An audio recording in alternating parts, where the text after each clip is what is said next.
do have been fully assessed by a medical practitioner. Advise them to seek medical advice if their condition gets worse, they're over 65, they've had previous brain surgery, they're taking anti-clotting medication, they've been drinking or taking drugs, or if there's no responsible person to look after them. If you check their level of response and they're not alert, and so you think that they've had a severe head injury, call 999 or 112 for emergency help and tell them that you suspect a head injury. If you can, use a speakerphone so that you can continue to treat the casualty whilst making the call for help. If they're unresponsive but breathing normally, following a head injury, open the airway in the position that they were found, just in case they have sustained a spinal injury as well. This is to reduce further movements to the neck. Call 999 or 112 for emergency help. Continue to monitor the levels of response while waiting for help to arrive.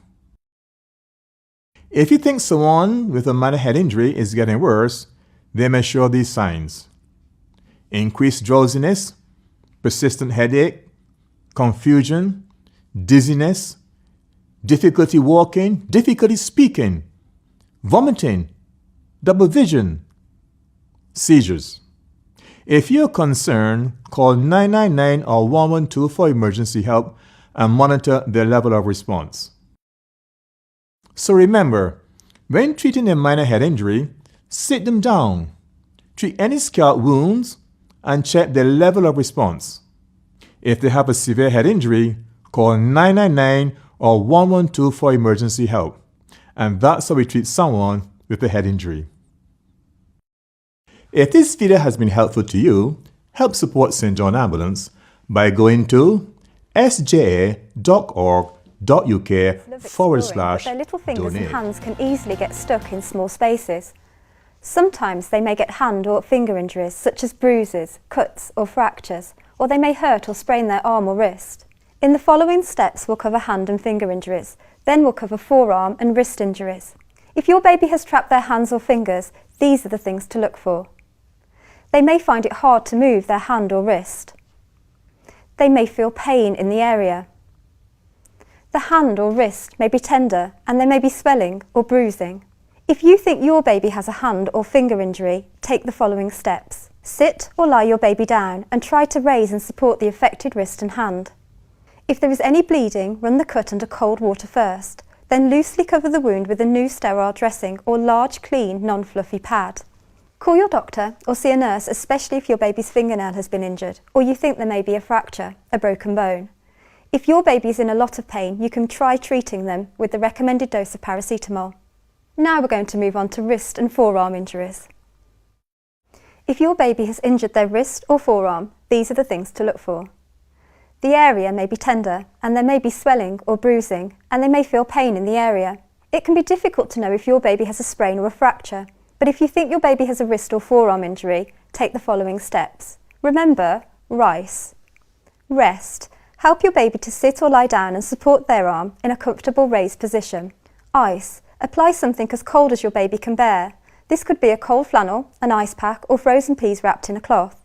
Leave the ice pack in place for no longer than 10 minutes. Comfortable support. You could wrap a soft layer of padding like cotton wool around the area. And elevation. Keep your baby's arm raised with something soft like cushions or a rolled up blanket. Call your doctor or see a nurse if your baby is in severe pain or they can't use their hand or wrist at all. If your baby is in a lot of pain, you can try treating them with the recommended dose of paracetamol. So remember, for hand or finger injuries, sit or lie your baby down and raise the injured hand. Wash any cuts and cover the wound with a non-fluffy dressing.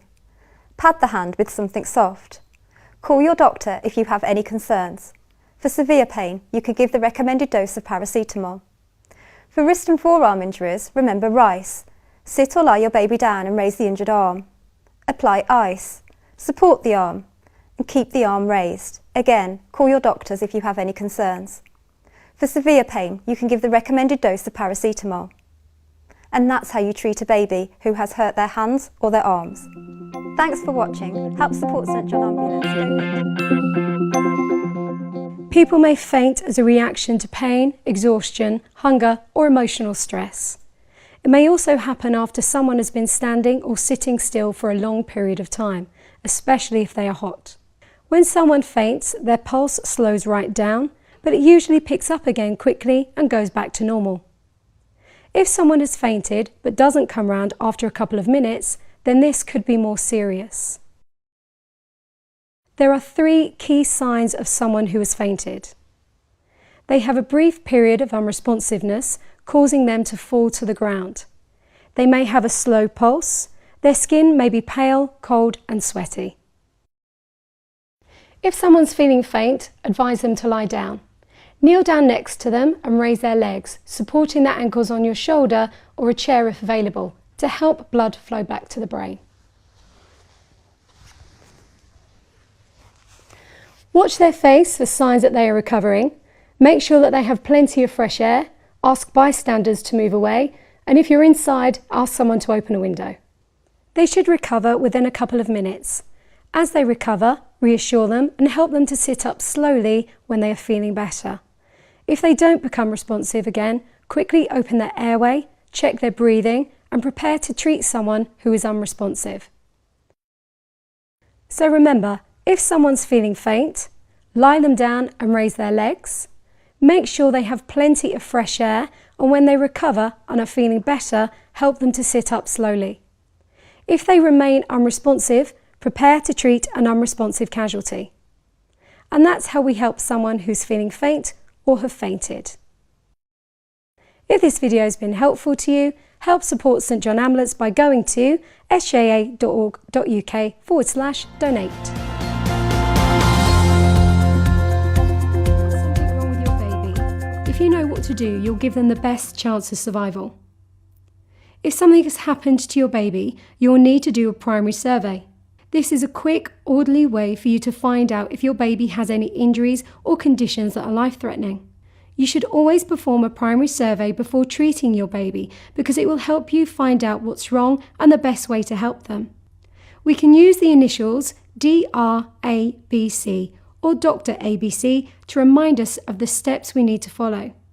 These initials stand for danger, response, airway, breathing, and circulation. To perform a primary survey, first you need to ensure there's no danger. That means nothing near the baby that may cause further harm to them or to you.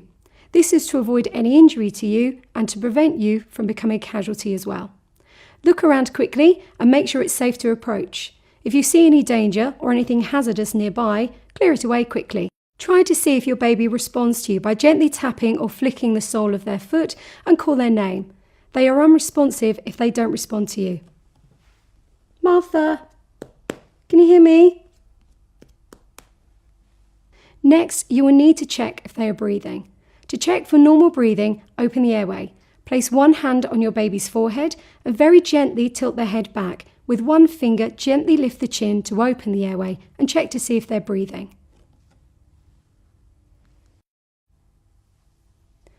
If your baby is not breathing normally, ask a helper to call 999 or 112 for emergency help. If you're on your own, use a mobile on speakerphone so that you can start CPR as soon as possible.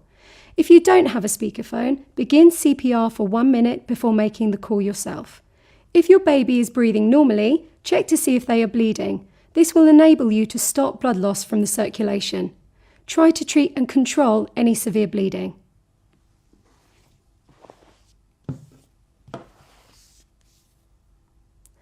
If your baby is not bleeding severely, place your baby in the recovery position. Just cradle the baby towards you in your arms with their head tilted downwards. This will help keep your baby's airway clear and prevent them from inhaling any vomit. Keep monitoring their breathing until help arrives. If they stop breathing, open their airway and start CPR.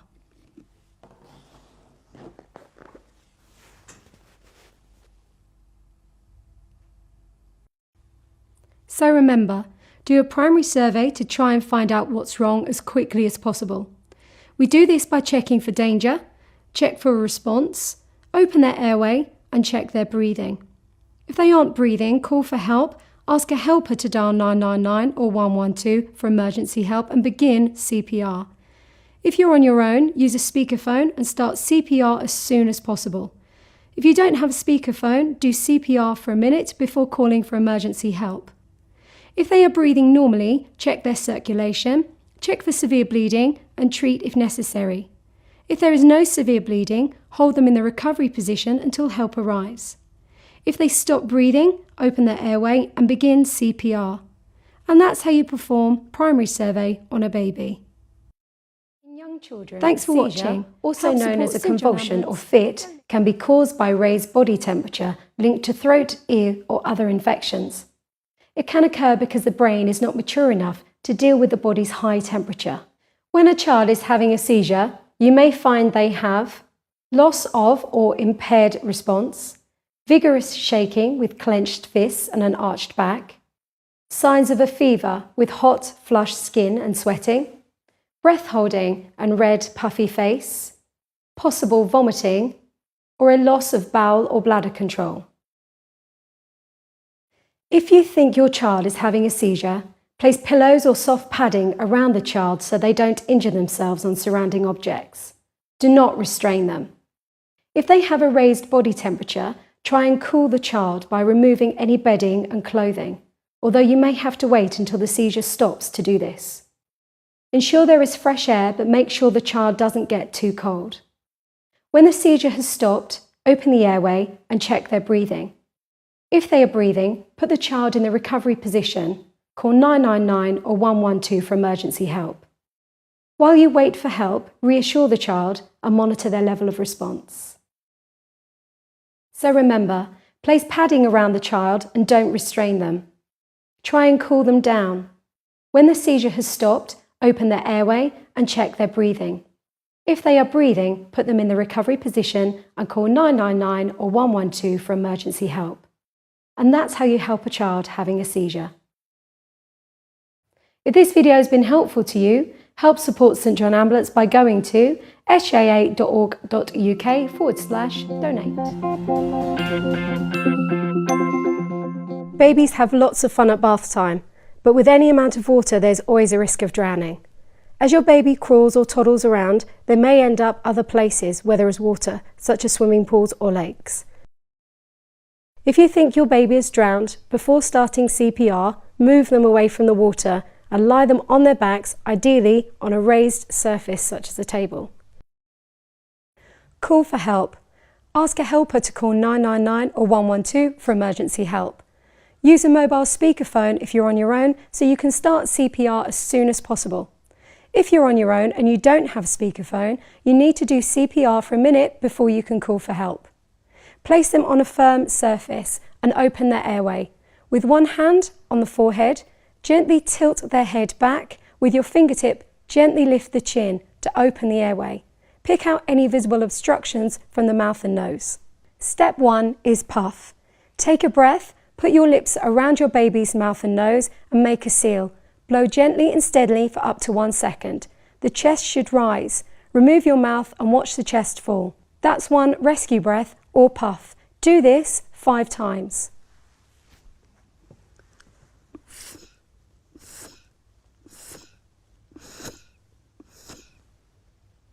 Step 2 is pump or chest compressions.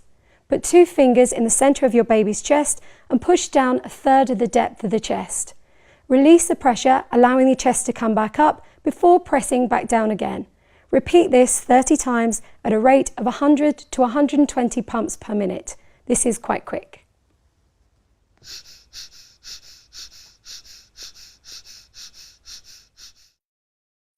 After 30 chest pumps, open the airway and give a further 2 puffs. Continue to alternate between 30 chest pumps and 2 puffs.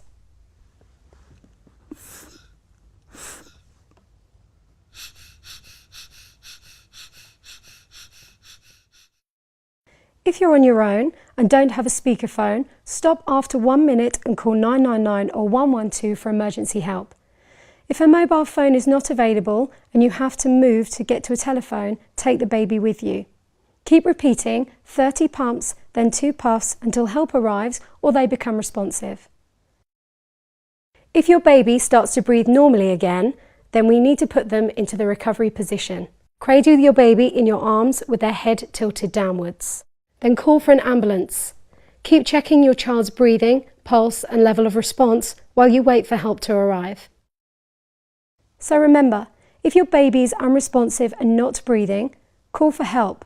Ask a helper to call 999 or 112 for emergency help. If you're on your own, use a speakerphone and start CPR as soon as possible.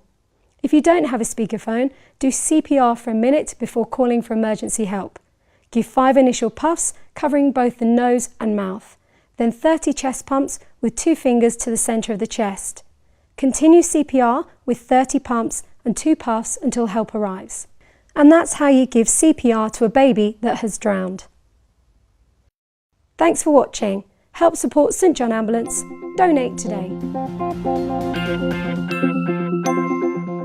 As you start weaning your baby, small items of food may get lodged in their throat and they may choke. They can also choke on small toys or household items. If a baby under 1 year old is choking, you'll notice that they'll be unable to cry, cough or breathe. What we're going to do now is administer some back blows. So first of all, you need to lay your baby face down along your thigh, making sure you support their head and their neck. Next, we're going to administer those directly between the shoulder blades using the heel of your hand. Give up to 5 sharp back blows, making sure after each one, whatever it is, hasn't come out. If the back blows don't work, we now need to move on to giving some chest thrusts. So we need to turn them over so they're lying face up, again making sure that their head and their neck are supported. Put 2 fingers in line with the armpit in the centre of the chest and pushing down sharply administer up to 5 chest thrusts.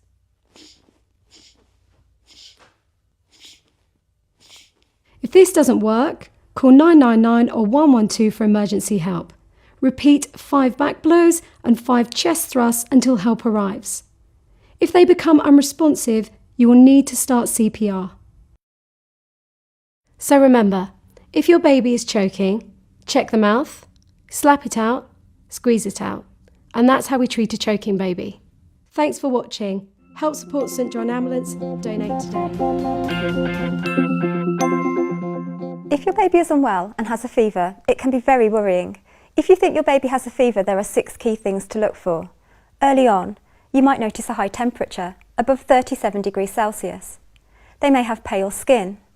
They may feel cold, with goose pimples, shivering and chattering teeth.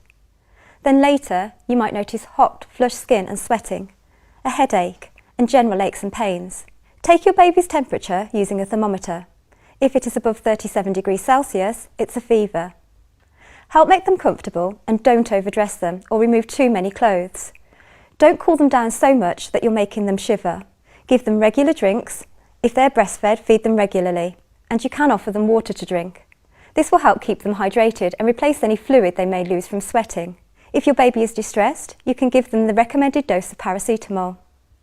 Remember, always check the information on the container and don't give aspirin-based medicine to anybody under the age of 16. Check your baby frequently, including during the night. If you're worried about their condition, they have a seizure or fit, then call 999 or 112. A temperature above 38 degrees Celsius is unusual under 3 months, or over 39 degrees Celsius above 3 months. Call for a doctor or NHS Direct for advice. If they seem to be getting worse, then call 999 or 112 for an ambulance and be prepared to treat them for a seizure. So remember, check their temperature and keep them cool.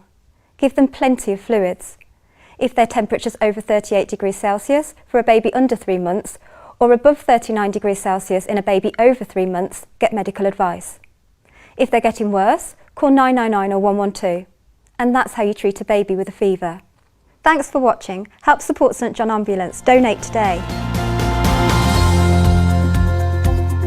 Starts to fall or toddle around. Falls are common. Most of the time the injury will be minor and they might not even cry. But sometimes the fall can be more serious.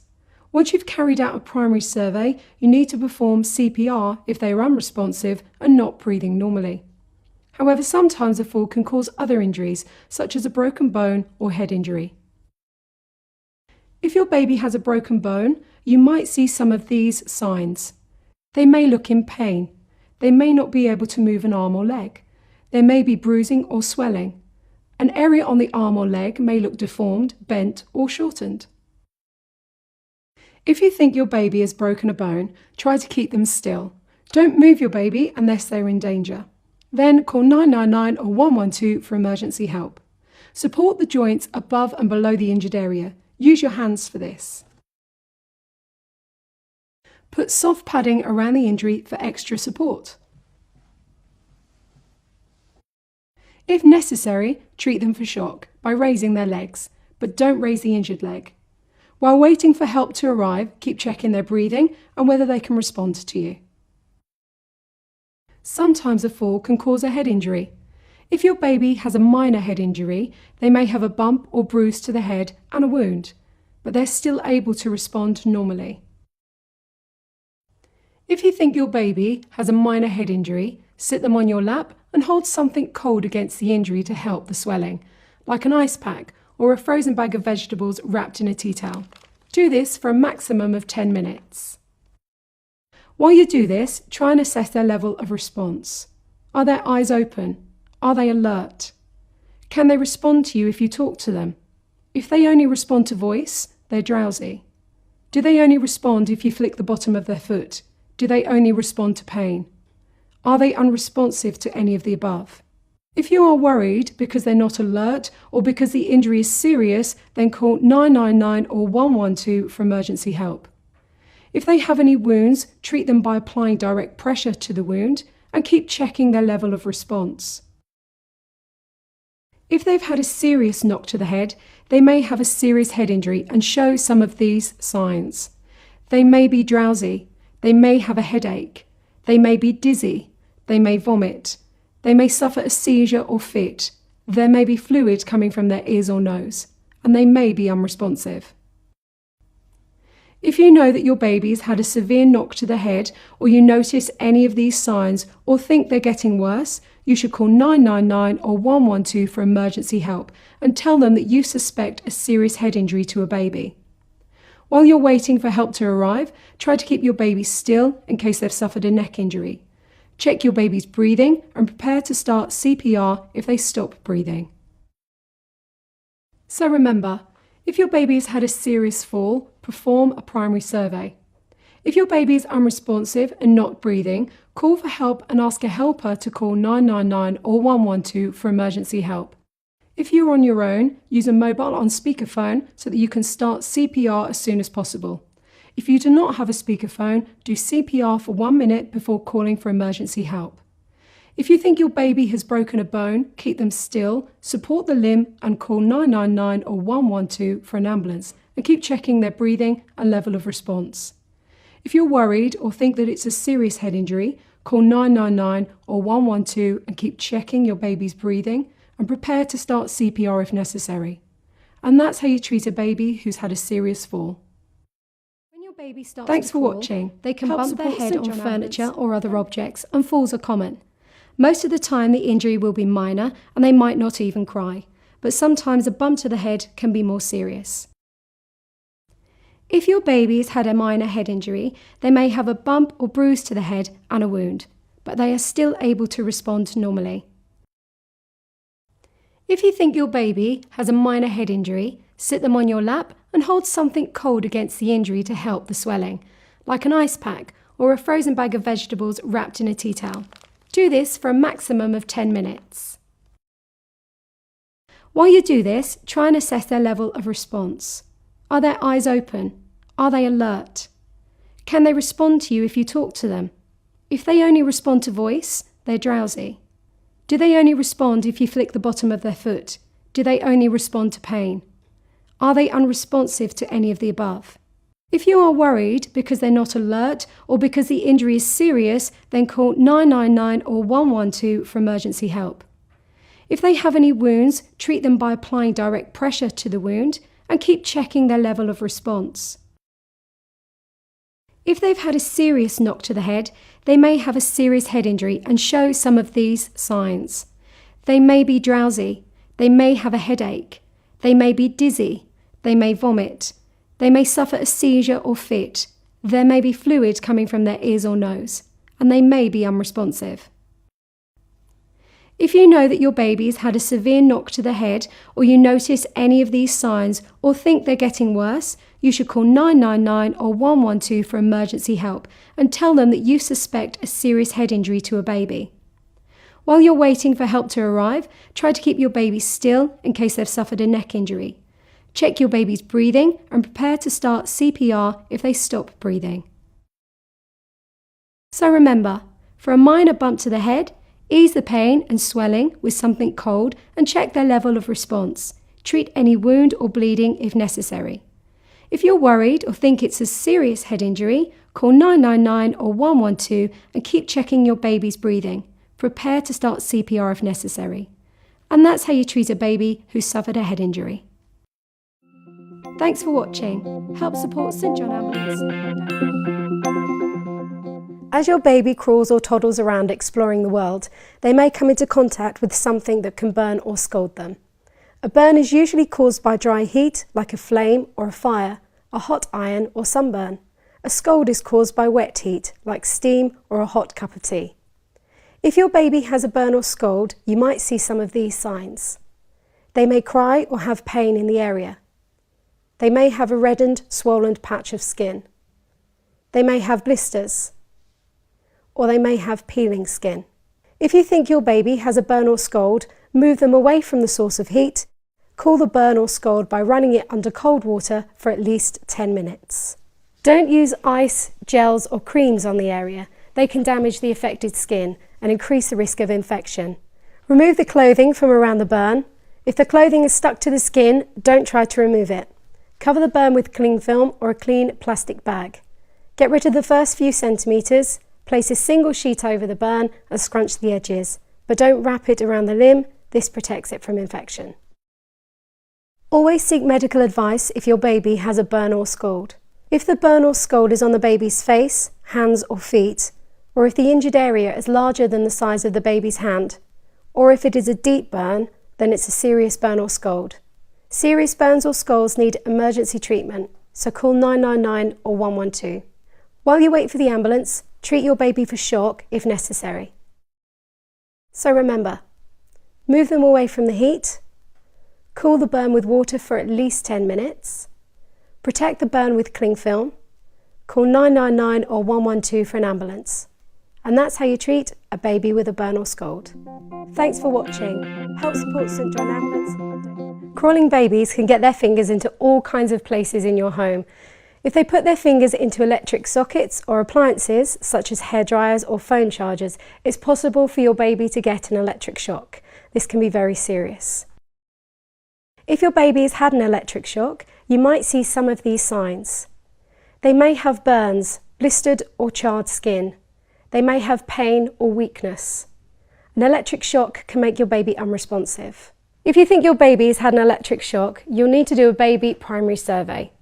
If your baby is still in contact with the electrical current, turn the power off if you can, or use something non-metallic to break the contact, like a rolled up magazine or a wooden spoon. Try to see if your baby responds to you by gently tapping or flicking the sole of their foot and call their name. They are unresponsive if they don't respond to you. Martha, can you hear me? Next, you will need to check if they are breathing. To check for normal breathing, open the airway. Place one hand on your baby's forehead and very gently tilt their head back. With one finger, gently lift the chin to open the airway and check to see if they're breathing. If your baby is breathing, put them into the recovery position. Cradle the baby in your arms with their head tilted downwards. If your baby has suffered an electric shock and has stopped breathing, you need to start baby CPR. This technique is for use on babies under 1 year old. Call for help. Ask a helper to call 999 or 112 for emergency help. Use a mobile speakerphone if you're on your own so you can start CPR as soon as possible. If you're on your own and you don't have a speakerphone, you need to do CPR for a minute before you can call for help. Place them on a firm surface and open their airway. With one hand on the forehead, gently tilt their head back. With your fingertip, gently lift the chin to open the airway. Pick out any visible obstructions from the mouth and nose. Step 1 is puff. Take a breath Put your lips around your baby's mouth and nose and make a seal. Blow gently and steadily for up to 1 second. The chest should rise. Remove your mouth and watch the chest fall. That's one rescue breath or puff. Do this 5 times.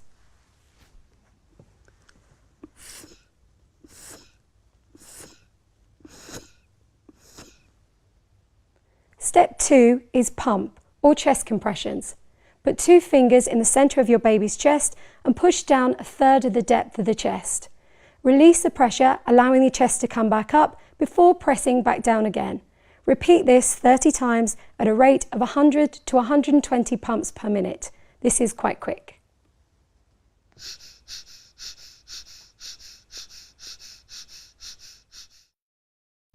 After 30 chest pumps, open the airway and give a further 2 puffs. Continue to alternate between 30 chest pumps and 2 puffs.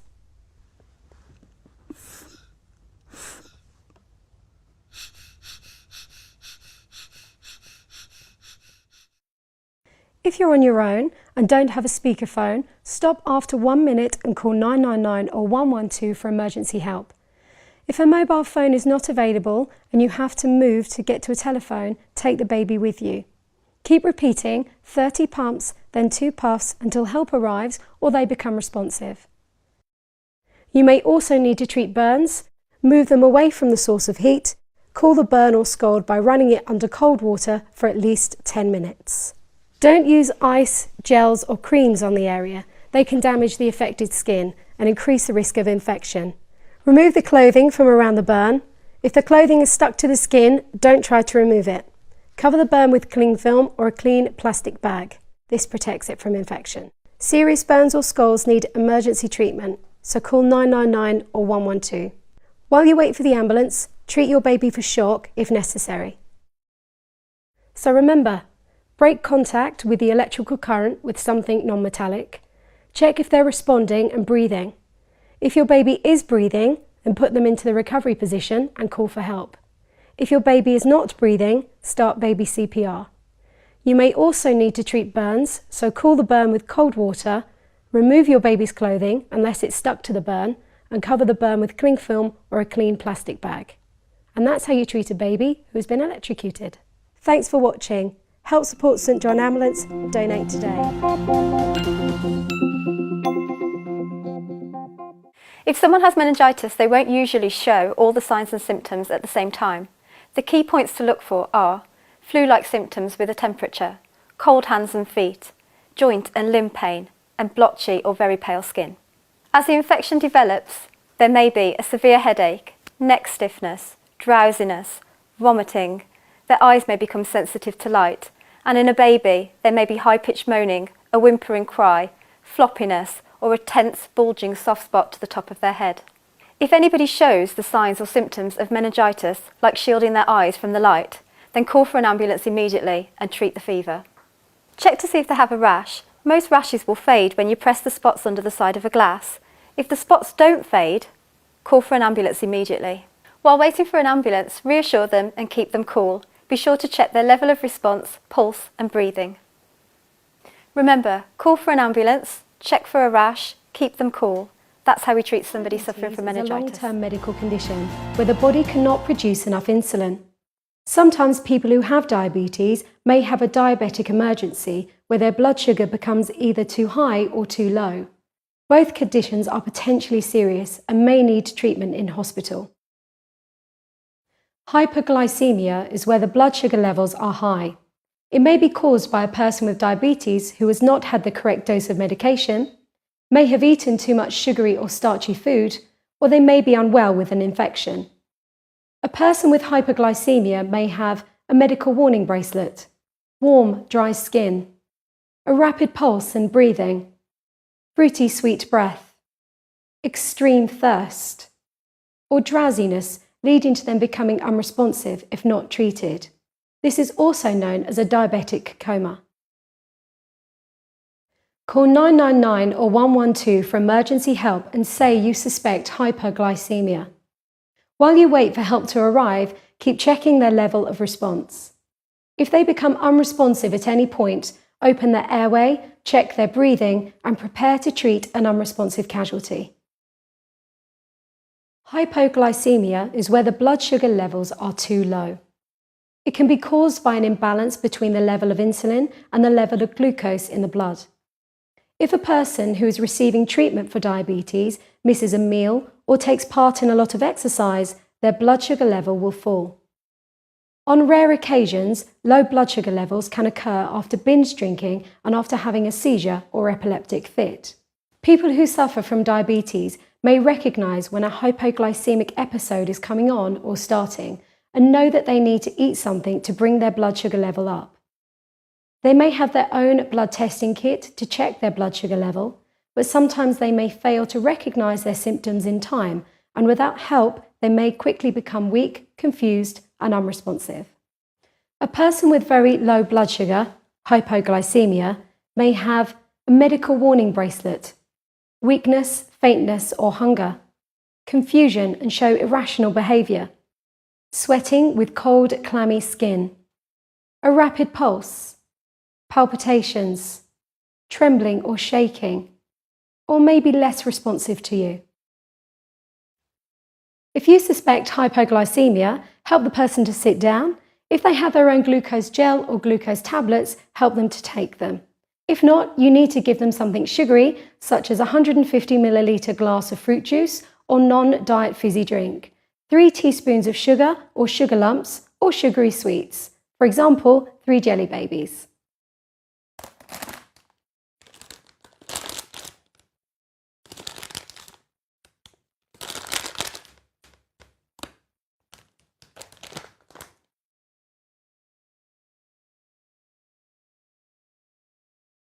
If they improve quickly, give them more of the sugary food or drink and let them rest.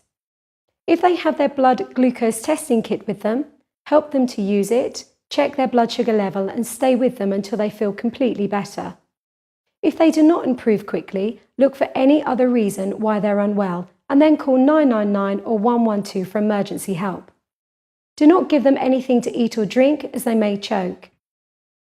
While waiting, keep checking their level of response. If they become unresponsive, open their airway, check their breathing, and prepare to treat an unresponsive casualty. So remember, if they have hyperglycemia, high blood sugar levels, call 999 or 112. If they have hypoglycemia, low blood sugar levels, and are alert, give them a 150 milliliter sugary drink or 3 jelly babies. Sit them down and let them rest. If you're unable to give them this and they don't improve quickly, call 999 or 112 for emergency help. And that's how you help somebody having a diabetic emergency. If this video has been helpful to you, help support St John Ambulance by going to sja.org.uk/donate. When the blood supply to the brain is disrupted and starves the brain of oxygen. Strokes are most commonly caused by a clot that blocks the flow of blood to a part of the brain, although some strokes can be caused by a ruptured blood vessel that causes bleeding into the brain. Call 999 or 112 for emergency help immediately if you think someone has had a stroke. If you suspect someone is having a stroke, you can use the FAST guide to identify the key signs. F stands for facial weakness. Look at their mouth or eye. They may be droopy and can't smile evenly. A. Arm weakness. Ask them to raise both their arms. They may only be able to raise one. Can you raise both arms for me, please? S. Speech problems. They're unable to speak clearly or might not be able to understand what you're saying to them. Ask them a question such as, "What is your name?" Can they respond appropriately? Can you tell me your name, please? T. It's time to call 999 or 112 for emergency help and tell them you suspect a stroke after using the FAST guide. While waiting for help to arrive, keep them comfortable, supported, and reassure them. Do not give them anything to eat or drink because it may be hard for them to swallow. Keep monitoring their level of response until help arrives. If they become unresponsive, prepare to treat for an unresponsive casualty. So remember, to help someone who has had a stroke, use FAST. Facial weakness, arm weakness, and speech problems, means it's time to call 999 or 112 for emergency help. And that's how you help someone who's having a stroke. If this video has been helpful to you, help support St John Ambulance by going to sja.org.uk/donate.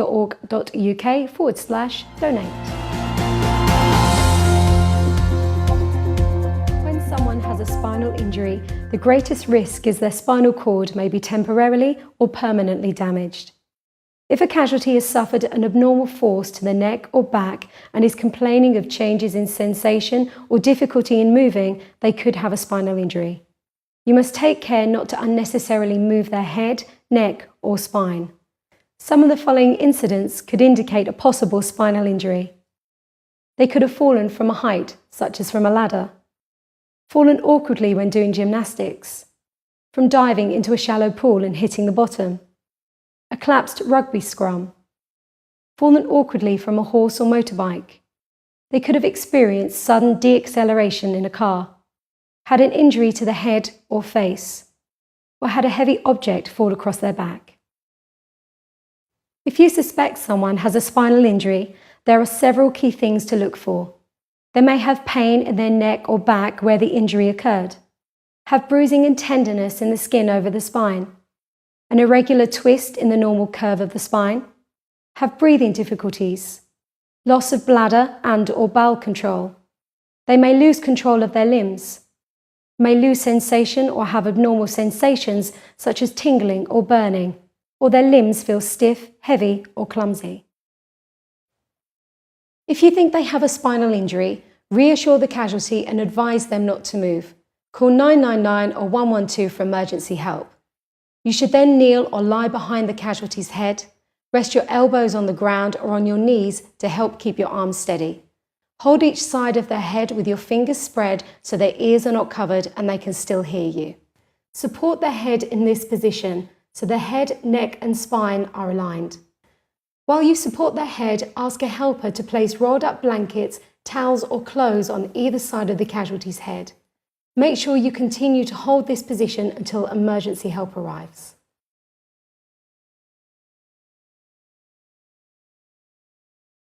Do not move the casualty from the position that you have found them in unless they are in immediate danger and it's safe for you to do so. Monitor their level of response until help arrives. If they become unresponsive at any point, prepare to treat an unresponsive casualty. So remember, if you suspect a spinal injury, reassure them and call 999 or 112. Don't move them. Support their head and neck until help arrives. And that's how you help someone with a spinal injury. If this video has been helpful to you, help support St John Ambulance by going to sja.org.uk/donate.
caused by a disruption to the electrical activity in the brain, which may lead to uncontrollable contractions in muscles and unresponsiveness.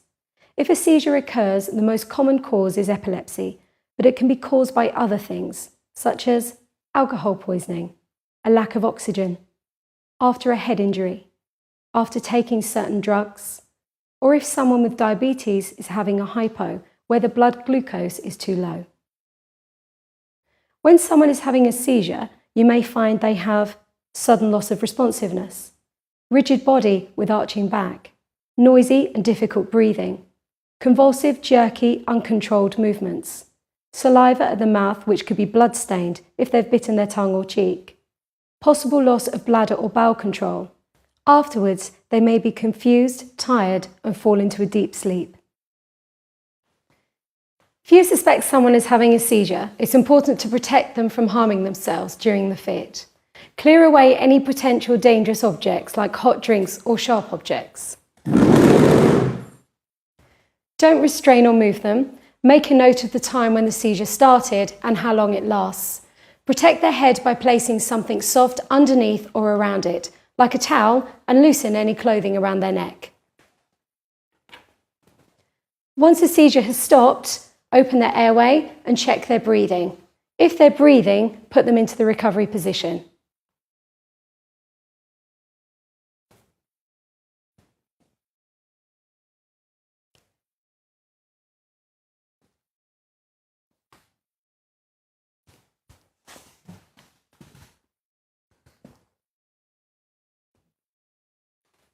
If they stop breathing at any point, prepare to treat someone who is unresponsive and not breathing, monitoring their level of response. Call 999 or 112 for emergency help if it's the person's first seizure, the cause is unknown, they're having repeated seizures, the seizure lasts more than 5 minutes, they are unresponsive for more than 10 minutes, or they've sustained an injury. So remember, protect, but don't restrain them. Call 999 or 112. And that's how you help someone who's having a seizure. If this video has been helpful to you, help support St John Ambulance by going to sja.org.uk/donate.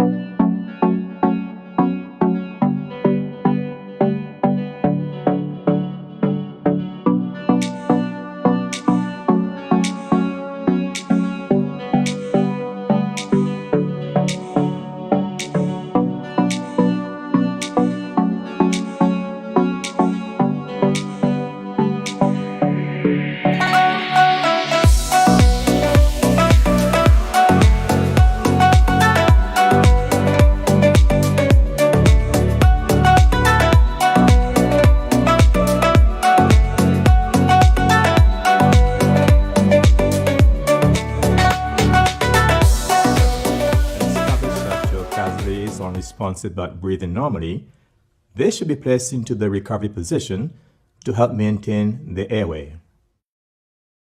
To do this, kneel next to them on the floor. Remove their glasses and any bulky objects in their pockets, but do not search their pockets for small items. Make sure both of the casualty's legs are straight. Then take the arm nearest to you and place it at a right angle to the body with the palm facing upwards, like so. Take the other arm and bend across their chest and place the back of their hand against their cheek nearest to you and hold it there. With your other hand, lift their far knee up until their foot is flat on the floor.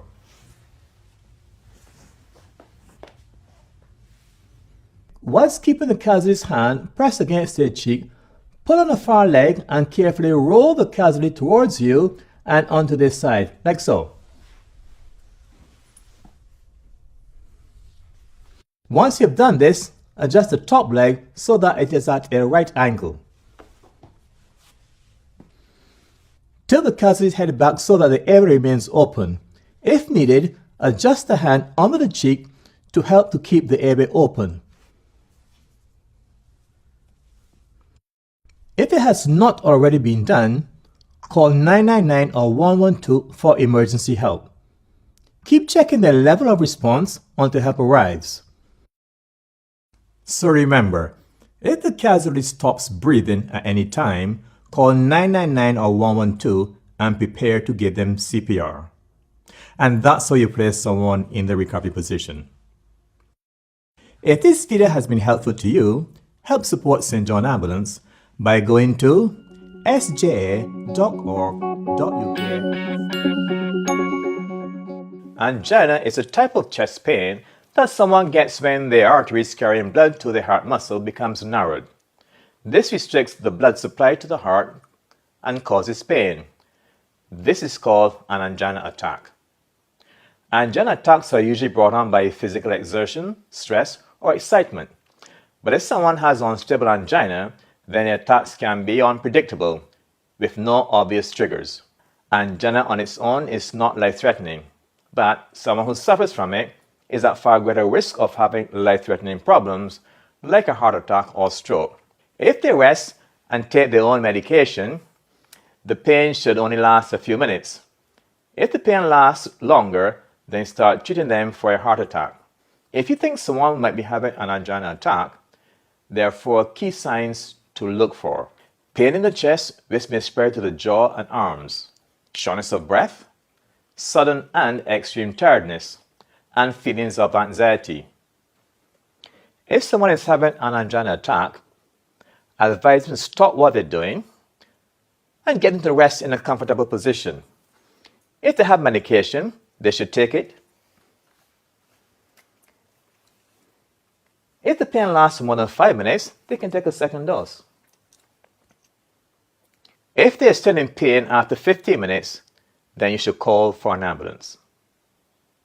If they don't have any angina medications and the pain doesn't go away with rest, then call for an ambulance immediately. If the pain goes away completely within 15 minutes after rest or medication, they should usually be able to go back to what they were doing before the attack, if it's not too strenuous. If they're worried about the attack, they should seek medical advice. So, remember when someone is having an angina attack, help them to sit down and rest. Help them to take their medication if they have some and call an ambulance if they don't. If it doesn't get any better within 5 minutes, take a second dose. If it doesn't get any better after another 5 minutes, call for an ambulance. Parents often worry about their baby getting meningitis, and it can be very serious. Meningitis is a serious infection which affects the membranes that surround the brain and the spinal cord. Anyone can get meningitis, but babies and children under 5 are most at risk. Meningitis can be very serious and the baby may deteriorate very quickly. If you suspect meningitis, you must seek medical help urgently, as prompt treatment is vital. Therefore, it's important to recognise the symptoms. Your baby will be very unwell with a flu-like illness and high temperature. They may have blotchy or pale skin. Their hands and feet may feel cold to touch. They may have joint and limb pain. As the infection develops, they may have a severe headache, neck stiffness, vomiting, drowsiness. Their eyes may become sensitive to the light. They may have high-pitched moaning or grunting. They may be very floppy, and they may have a tense or bulging soft spot called the fontanelle on the top of their skull. Later, you may see a distinctive rash of red or purple spots that doesn't fade when pressed. But meningitis can still be the cause of severe illness even if they do not develop a rash. It is unlikely for all of the symptoms to show at the same time, but if your baby is very unwell, do not wait for all of them to appear. If you are worried, seek medical advice straight away. If they have a fever, you should treat it. Keep monitoring your baby, check them for signs of a distinctive red or purple rash which does not fade when pressed. If you see a rash, perform the glass test. Press the side of a glass against the rash. Most rashes should normally fade. If the rash does not fade, you should call 999 or 112 for emergency help straight away, as this is a sign of a later stage of meningitis. While you're waiting for help to arrive, keep your baby cool and reassure them. Keep checking their breathing, pulse, and whether they respond to you. So remember, if you suspect meningitis or notice any worrying signs, seek urgent medical advice. If they have a fever, treat it by keeping your baby cool and comfortable. Check the baby for a rash and call 999 or 112 if you are worried. Keep checking their breathing and level of response. And that's how you treat a baby who you think may have meningitis. Thanks for watching. Help support St John Ambulance. Donate today.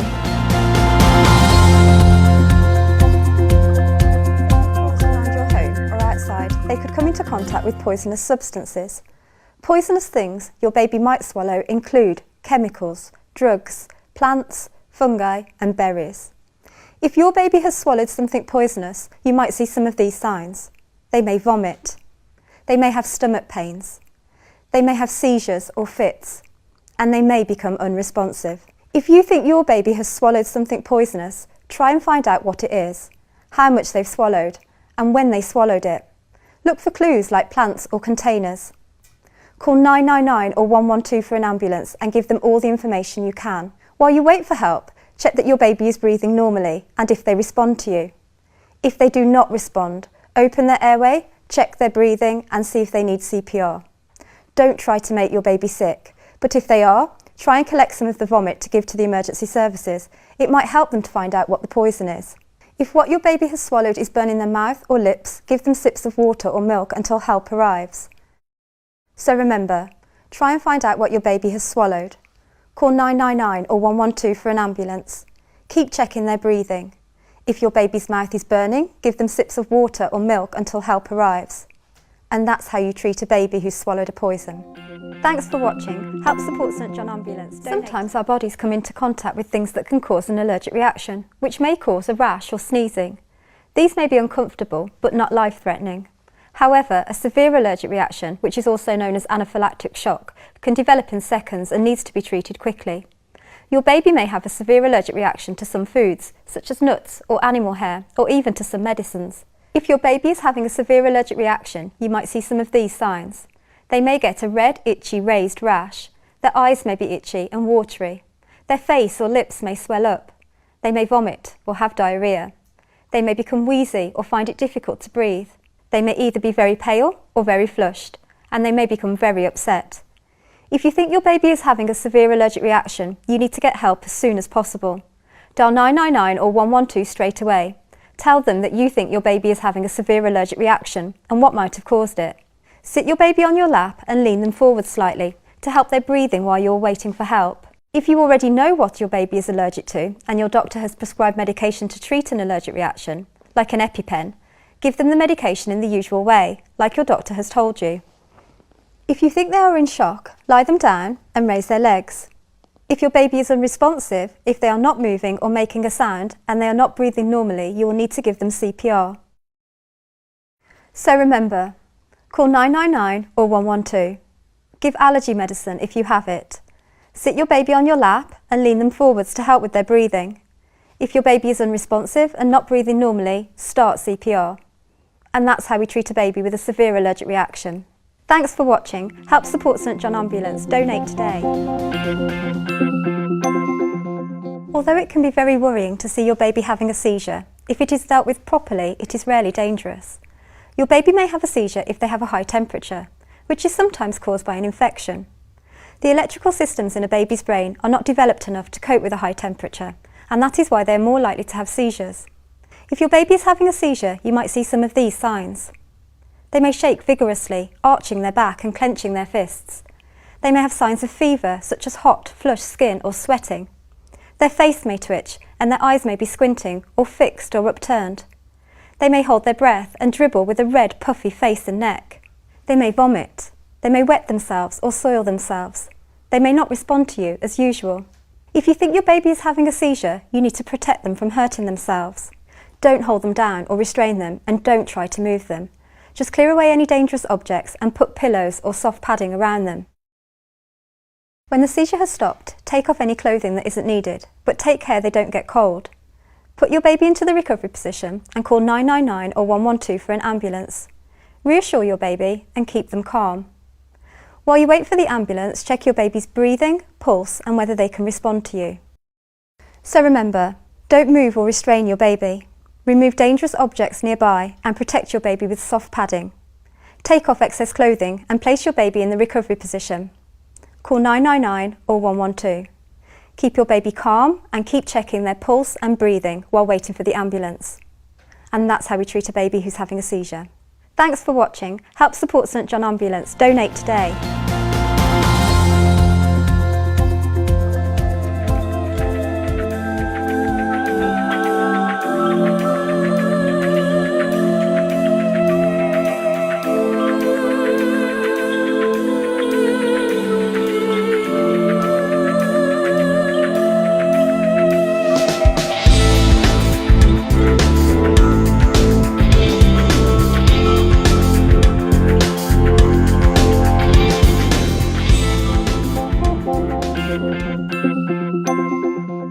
Babies and toddlers can push objects into their ears or nose quite often, and sometimes insects may fly or crawl into the ear. If they have an object lodged in their ear or nose, do not try to remove it yourself, as you may push it in further or cause injury. If there is an object stuck in your baby's ear, take your baby to hospital as soon as possible. Keep reassuring them. If you think they have an insect in the ear, you could try to help it out by sitting them down and supporting their head with the affected ear facing up.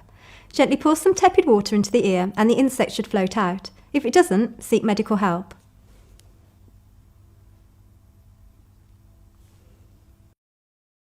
If there is an object stuck in the nose, try to keep calm. If possible, get them to breathe through their mouth and stop them from poking their nose. Take them to hospital so that the object can be safely removed. So remember, if your baby has something stuck in their ear or nose, don't try to remove the object yourself. Take them to hospital as soon as possible and help them to stay calm. If the object is stuck in their nose, encourage them to breathe through their mouth and don't let them poke their nose. If they have an insect in the ear, you could use warm water to try and flood it out. And that's how you treat a baby with an object in their ear or nose. Thanks for watching. Help support St John Ambulance. Donate today. Complications happen when the bone slips out of its usual position. Injuries of this type include a pulled elbow. This can happen if an arm is pulled with too much force, when pulling your baby up by the hands or pulling an arm through a sleeve while dressing. If your baby has a dislocated joint, you might see some of these signs. They may have pain in the area. They may not be able to move the joint as usual.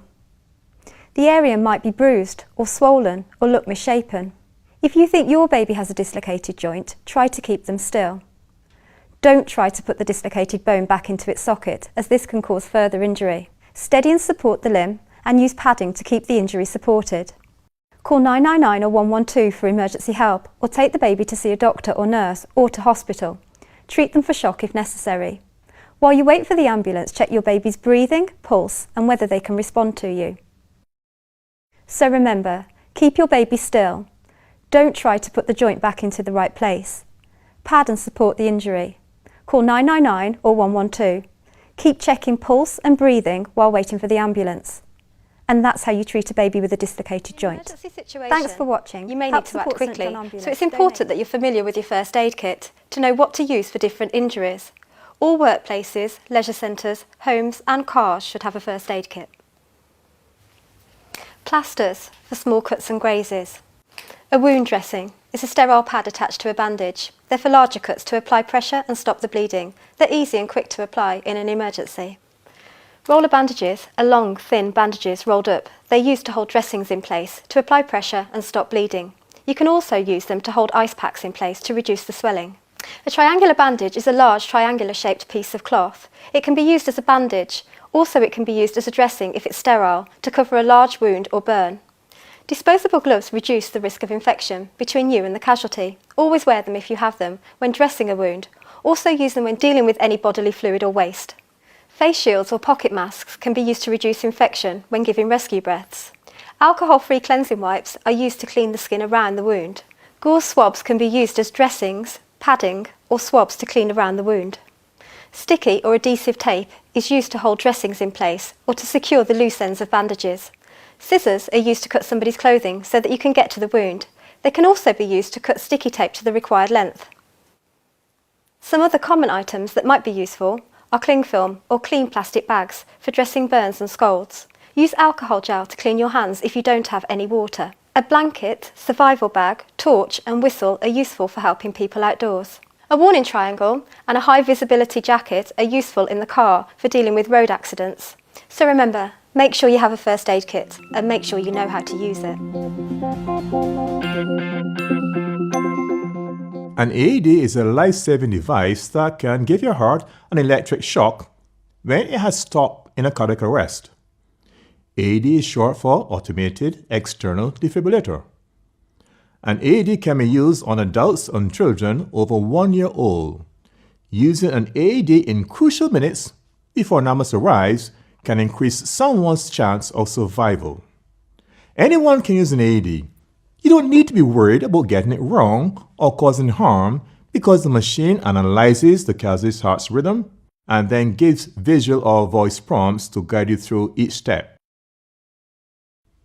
If someone is unresponsive and not breathing normally, ask someone to call 999 or 112 for emergency help. Ask them to bring an AED if one is available. If you're alone, make the emergency call yourself on a mobile phone or speakerphone and start CPR with chest compressions. Do not leave the casualty to look for an AED. Keep doing CPR until someone brings an AED.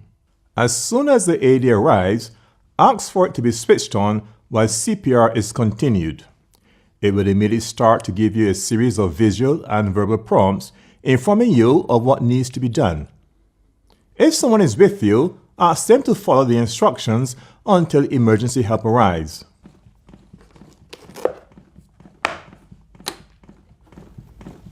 Call for help now. Remove all clothing from patient's chest. Pull red handle to open bag. Look at pictures on pads.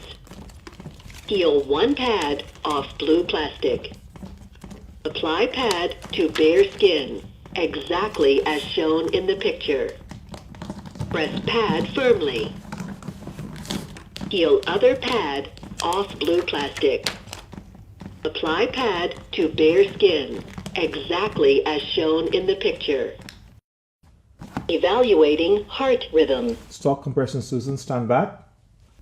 Stand by. Stand clear, everyone. Shock. Everyone clear. Do not touch patient. Stand back. Delivering shock.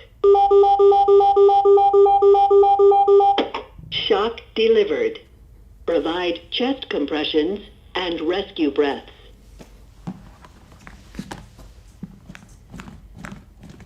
The AED will instruct you to continue CPR for 2 minutes before it reanalyzes.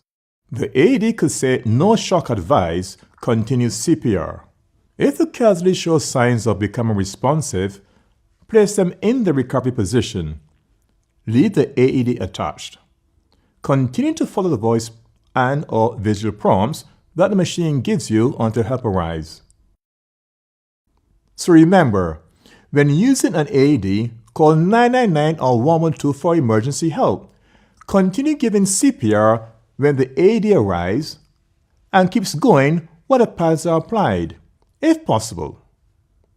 Ensure that the pads are placed on the chest after clothing has been cleared or cut away. Ask for the AED to be switched on and follow the instructions. Ask people to stand back when the AED is analyzing and when any shocks are being delivered. And that's how you use an AED. If this video has been helpful to you, help support St. John Ambulance by going to sja.org.uk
Shock is a serious life-threatening condition that happens when vital organs in the body are not getting enough blood flow, and this can lead to failure of these organs and the heart. Shock can be caused by anything that reduces the circulation or blood flow, such as severe bleeding, which you may be able to see, or it may be hidden and internal.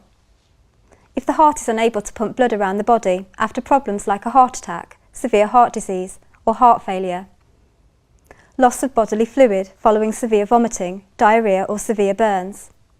After a severe allergic reaction or severe infection. And following a spinal cord injury.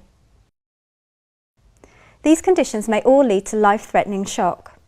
When someone is in shock, they may have a fast pulse, pale, cold or clammy skin, sweating, fast, shallow breathing, grey-blue skin, especially inside the lips, weakness and dizziness, nausea and possible vomiting, thirst.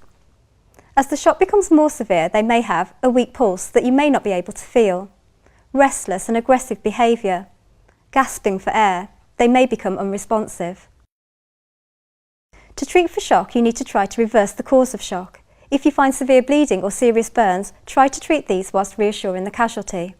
Help the casualty to lie down. If possible, try to lie them down on a rug or blanket, as this will help protect them from the cold.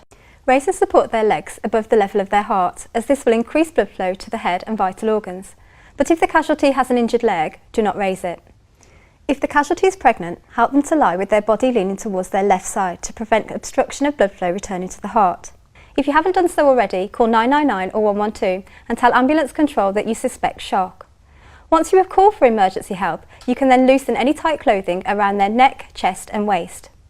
Stay with the casualty and keep them warm by covering them with a blanket or coats. Try to reassure them and keep them calm. Keep monitoring their level of response. If they become unresponsive, open their airway, check their breathing and prepare to treat someone who is unresponsive. So remember, if you think someone is in shock, treat the cause of shock. Lay them down and raise their legs. Call 999 or 112 for emergency help. Loosen any tight clothing and keep them warm and calm. Monitor their level of response. And that's how we treat shock. If this video has been helpful to you, help support St John Ambulance by going to sja.org.uk/donate. Severe, it can be traumatic and distressing. If someone's bleeding isn't controlled quickly, they may develop a life-threatening condition called shock, and they may become unresponsive. Bleeding from the mouth or nose may affect their breathing, so try to ensure that the airway is kept clear. An obstructed airway can be a cause for a casualty to become unresponsive. If the casualty becomes unresponsive at any point, open the airway and check their breathing and prepare to treat an unresponsive casualty. To treat someone with a severe bleed, put gloves on if you have them, as this will help to protect you both from infection. If the wound is covered by clothing, remove or cut the clothes to uncover the wound. Is there an object in the wound? If there is, don't pull it out because it may be acting as a plug to reduce the bleeding. Instead, leave it in and apply pressure on either side of it to push the edges together. If there is no object in the wound, apply direct pressure on the wound with your fingers and use a sterile dressing or clean, non-fluffy pad to stop the bleeding. If you don't have a dressing, ask the casualty to apply direct pressure themselves to stop the bleeding. Jenny, can you apply some pressure for me, please? Brilliant, excellent, well done. Ask a helper to call 999 or 112 for emergency help. Or if you're on your own, use a mobile on speakerphone so you can keep treating the casualty. Tell the emergency services where the bleeding is coming from and the amount of bleeding. The casualty may develop shock, so help them to lie down on a blanket or rug if there's one, to protect them from the cold. Raise and support their legs so they are above the level of their heart. Do not raise the leg if it is injured. Jenny, could I lay you down? Excellent. Just going to lift your legs up. Is that okay?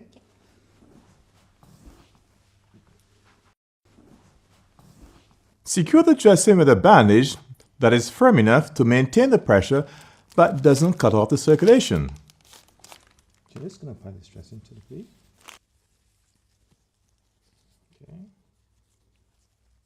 Want to take your hand away? Well done. Okay. Can you hold that for me? Excellent.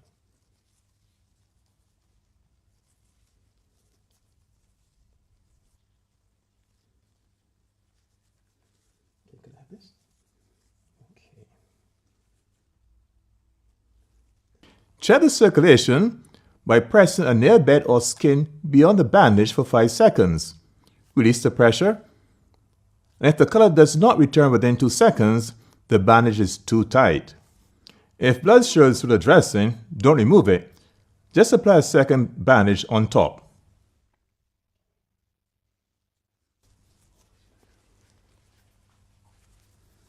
Okay, can I have this? Lovely.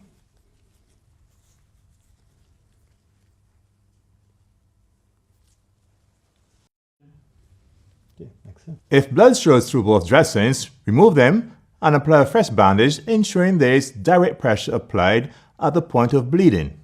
Support the injured part with a sling or bandage, but check circulation every 10 minutes. Keep monitoring the casualty's level of response while waiting for help to arrive. So remember, when treating severe bleeding, wear gloves if available. Remove or cut away any clothing from around the wound. Check for objects in the wound, but don't remove them. Apply pressure on either side of the wound. If there is no object in the wound, use a dressing or pad and apply direct pressure to the wound. Call 999 or 112 for emergency help. Secure the dressing with a bandage. Treat the casualty for shock. Support the injured area. Keep checking their level of response while waiting for help. And that's how we treat someone with a severe bleed. If this video has been helpful to you, help support St. John Ambulance by going to sja.org.uk. drugs, plants, fungi and berries. There are 5 key signs to look for if someone has swallowed a poison. They may have nausea and vomiting, which can sometimes be blood-stained, cramping abdominal pain, a burning sensation. They may show a decreased level of responsiveness, or even have a seizure. If someone has swallowed a poison and they are responsive, ask them, "What have you swallowed? How much did you swallow? And when did you swallow it?" Look for clues such as poisonous plants or empty packaging. Reassure them and call 999 or 112 for emergency help. Give ambulance control as much information as you can about the poison, as it will help to treat the casualty. While waiting for help, monitor their level of response and keep reassuring them. If the poison they've swallowed has burnt their lips or airway, give them sips of water or milk. If they should vomit, try to keep a sample in a bag or container to give to the ambulance personnel. It may help them to identify the poison.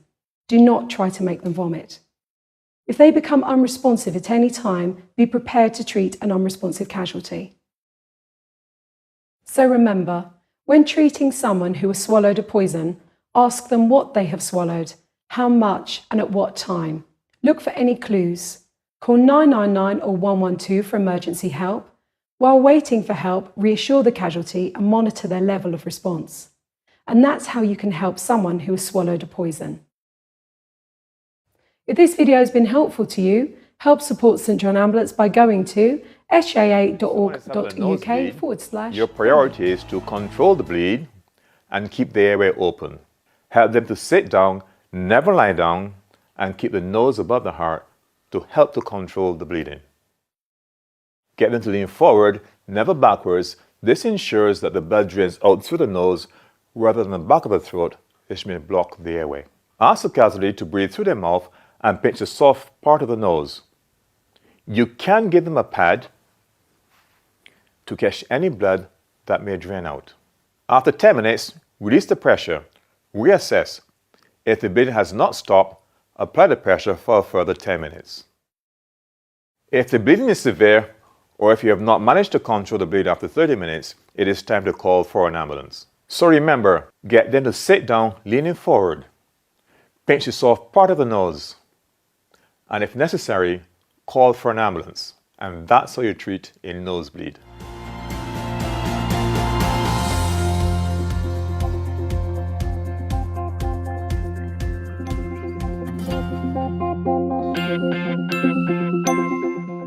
Hyperventilating is excessive breathing. It's normally caused by extreme anxiety and can happen at the same time as a panic attack.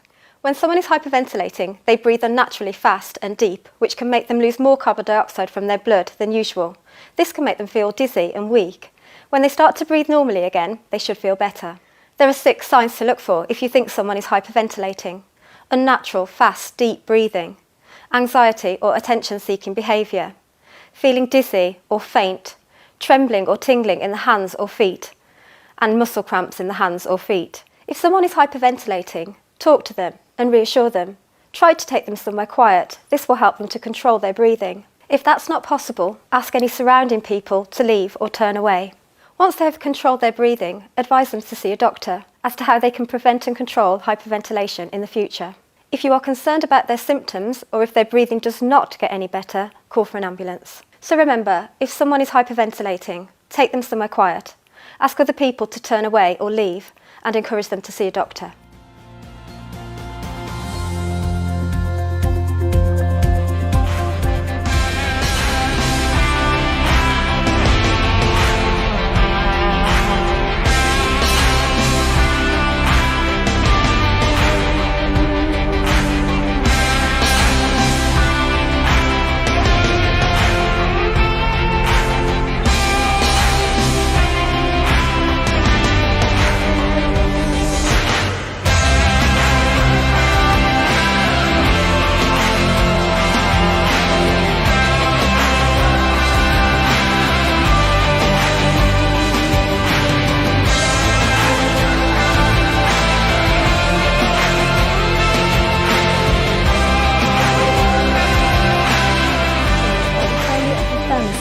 Brain, which regulates the body's temperature. If someone has a high fever or has been in the heat for a long period of time, the body can become dangerously overheated. Heat stroke can develop from someone who is already suffering from heat exhaustion. Heat stroke can develop quickly with little warning, and the casualty could become unresponsive within a few minutes. Our priority is to try and cool them down as quickly as possible and get them to hospital, as this can be life-threatening.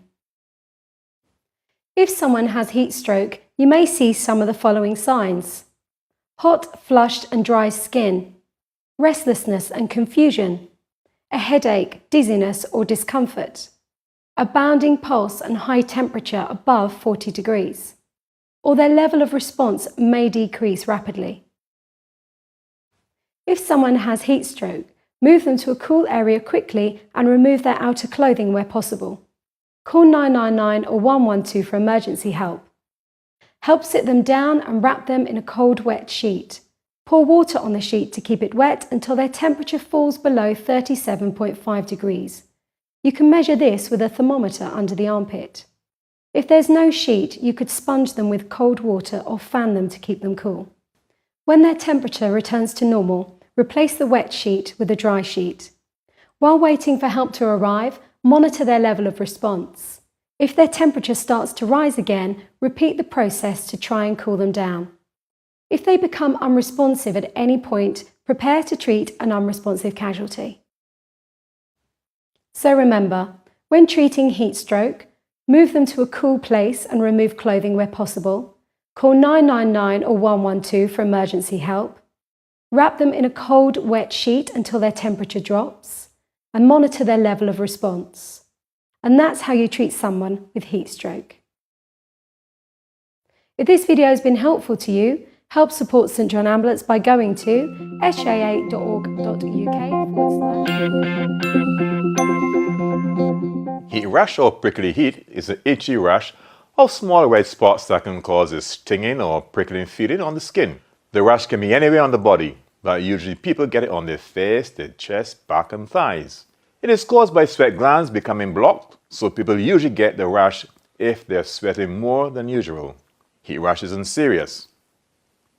It will usually go away after a few days, so it doesn't normally need medical attention. There are 4 signs of heat rash to look for. Itching, a rash of tiny red spots, mild swelling, and a prickling or burning feeling. If someone has heat rash, you should explain that the rash is not serious, but give them tips on how to soothe the itching and avoid getting the heat rash in the future. You can suggest to take a cold bath or shower to cool the skin and help prevent further sweating. They can also buy calamine lotion or hydrocortisone cream, which will help to soothe the itching. Recommend that they wear loose clothing made of cotton, as cotton doesn't trap heat as much as synthetic fibers like nylon and polyester. Tell them to drink plenty of water to stop them getting dehydrated, and suggest they avoid excessive heat or humidity by staying out of the sun and not sitting too close to a fire or heater. So remember, when treating heat rash, suggest a cold bath or shower, use calamine lotion, suggest loose clothing, and drink plenty of water. And that's how you treat heat rash.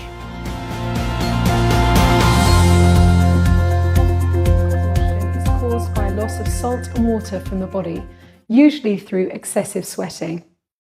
It develops slowly and usually happens to people who aren't used to hot, humid weather. A dangerous and common cause of heat exhaustion is when the body produces more heat than it can cope with. This can happen when someone takes non-prescription drugs, like ecstasy, which can stop the body from regulating its temperature properly.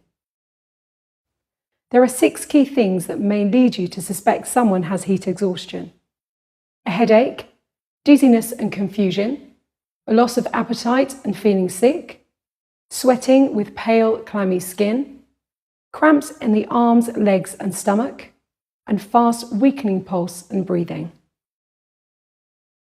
If you think someone is suffering from heat exhaustion, help the person to a cool place and get them to lie down with their legs raised.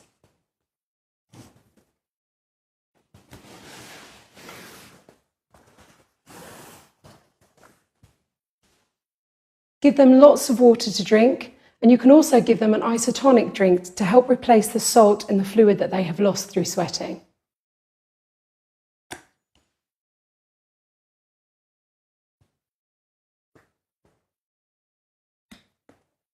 Keep checking their level of response. If their condition seems to be getting worse, place them into the recovery position and call 999 or 112 for emergency help.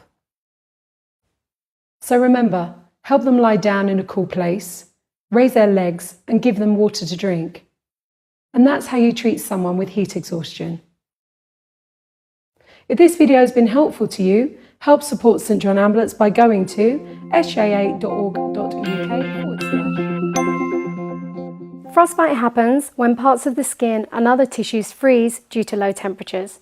It usually happens to parts of the body furthest from the heart, like fingers and toes. Frostbite usually happens in freezing or cold and windy weather. People who cannot move around are more likely to get it. Someone with frostbite will probably have hypothermia, so be prepared to treat them for hypothermia too. There are 4 signs to look for. Pins and needles to begin with, paleness followed by numbness, hardening and stiffening of the skin, change in skin colour, first white, then blotchy and blue. If someone has frostbite, encourage them to put their hands in their armpits, then help move them indoors or somewhere warm. Then gently remove any constricting items like rings, gloves or boots. Also remember to keep them warm. Next, warm the body part with your hands on your lap or under the armpits. Don't rub because it could damage the skin tissue. But if there's a danger of it refreezing, don't warm it up yet as it could cause more damage. Place the body part in warm but not hot water that's around 40 degrees centigrade. That's 104 Fahrenheit. And be careful not to put it near direct heat as this could cause more damage. Dry it carefully and put on a light dressing, ideally gauze pad from your first aid kit.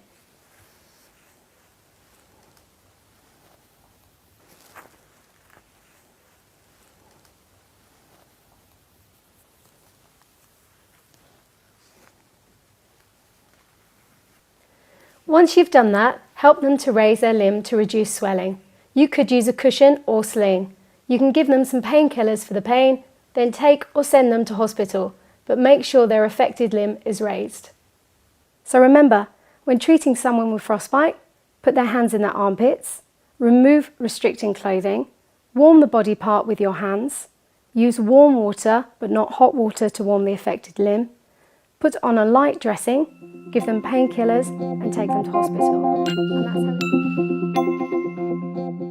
If you think someone has a fever, there are 6 key points to look for.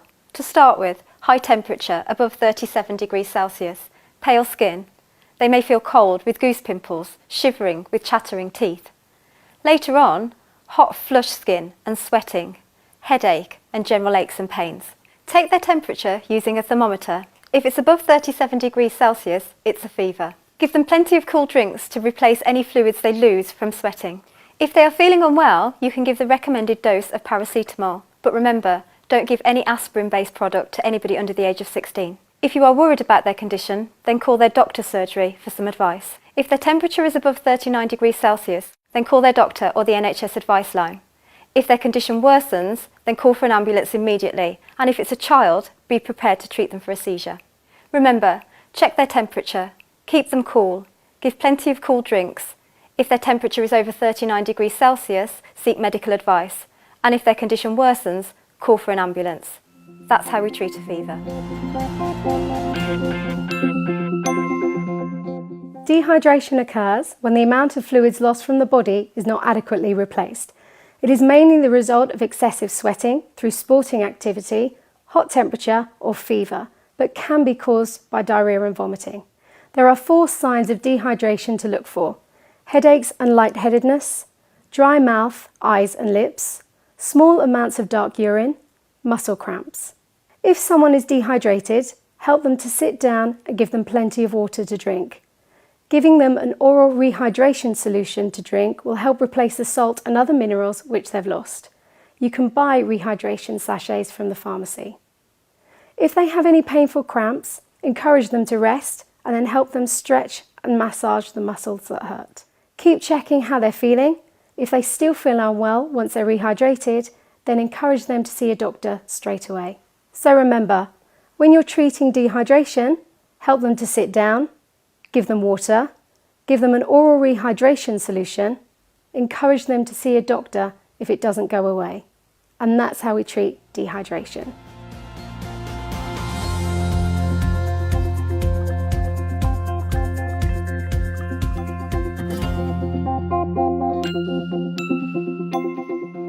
Cuts and grazes are common injuries that can usually be treated at home. A cut is a full break to the skin, whereas a graze is just the top layers of skin being scraped off. Normally, all you need to do is clean and dry the cut, apply some pressure and raise the injury. This should help prevent infection and stop bleeding. The wound should heal by itself within a few days. When treating a cut, always wear gloves if you have them, and first ask the casualty to apply some pressure to the wound using a piece of gauze. Just put some pressure on there, and then raise the injury. Next, you need to clean the wound.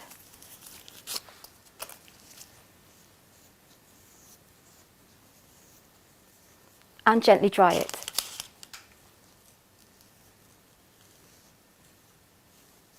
And finally, apply a sterile dressing.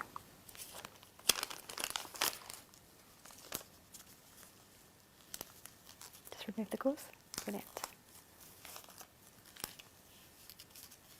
Remember, apply pressure, raise the injury, clean and dry the cut, apply a sterile dressing. If you're worried about infection, ask the casualty to seek medical advice. And that's how we treat a cut or a something very graze. minor, such as getting shampoo in your eye, to something quite serious, such as a cut, which could cause permanent loss of vision. Common types of eye injuries include foreign objects getting stuck in the eye, cuts or grazes from a sharp object, severe blows to the eye from a hard object.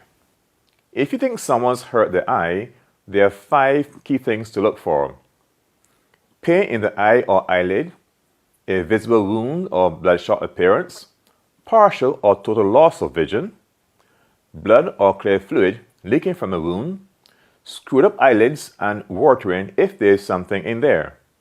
If someone has an eye injury, tell them not to rub the eyes as this can make it worse. Get them to sit down facing a light. We're going to open the eyelid. Get them to look right, left, down, and back. If you see something in the eye, get them to tilt to the injured side.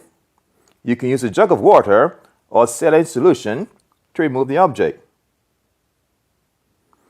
you can use a tea towel to get any drips that may come from the eye. If you think the eye may be bruised or cut, get them to lie on their back, keeping their head and eye as still as possible. You can give them a non-fluffy sterile dressing to hold in place over the eye. Mark, could I get you to just place this over the eye for me? Excellent. Or you can keep it in place with a bandage. Then take or send him to hospital. So remember, when you're treating eye injuries, tell them not to rub the eyes. Look closely to see if there's anything in the eye. If there's something in it, wash it up with clean water. Put a pad on the eye if it's bruised or cut, and take or send him to hospital. And that's how you treat. In an asthma attack, the muscles of the air passages in the lungs go into spasm. This makes the area narrower, making it difficult to breathe. This can be triggered by an allergy, a cold, or smoke. At other times, someone may have a sudden attack with no obvious trigger. If you think someone is having an asthma attack, there are 5 things you may see. They may have difficulty breathing or speaking. They may be wheezing.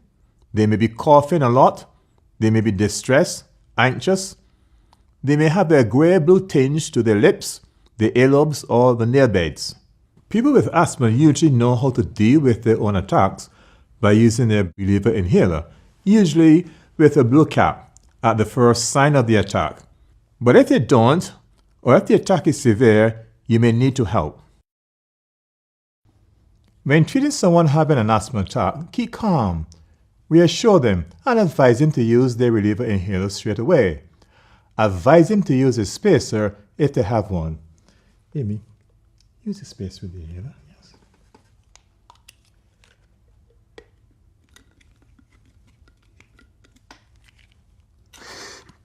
Yeah, well done, well done.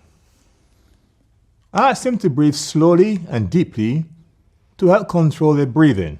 Sit them down in a comfortable position. If it doesn't get any better within a few minutes, it may be a severe attack. Get them to take 1 or 2 puffs of the inhaler every 2 minutes until they've had 10 puffs. If this is their first attack, the attack is severe, they're not getting better, they're getting worse, or they become exhausted, call 999 or 112 for emergency help. Help them to continue to use the inhaler as needed. Keep checking their breathing, pulse, and level of response.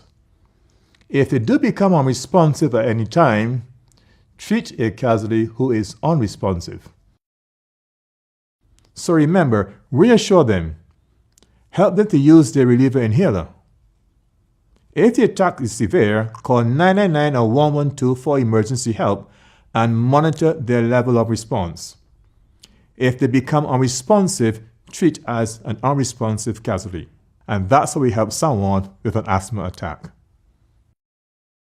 If this video has been helpful to you, help support St. John Ambulance by going to sja.org.uk/donate.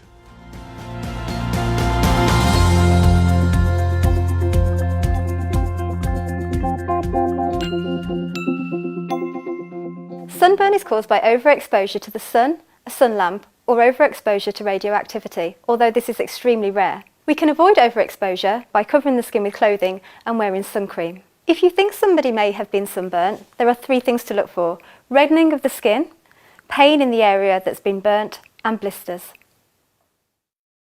Encourage them to take sips of cold water, cool the area down by sponging them with cool water, or soak the sore skin in a bath or a shower for no longer than 10 minutes. You can repeat this if it helps ease the pain. If the burn doesn't blister, then the sunburn is mild and you can treat with calamine lotion or after sun to soothe the sore skin. If there are blisters or other skin damage, then the burn is severe and they will need to see a doctor. You will also need to look out for symptoms of heat stroke and heat exhaustion, as these can be life-threatening. Remember, cover the skin, take sips of cold water, cool the skin. If there's no blistering, then use calamine lotion or after sun. If there is blistering, seek medical advice. And that's how we treat somebody who's suffering from sunburn.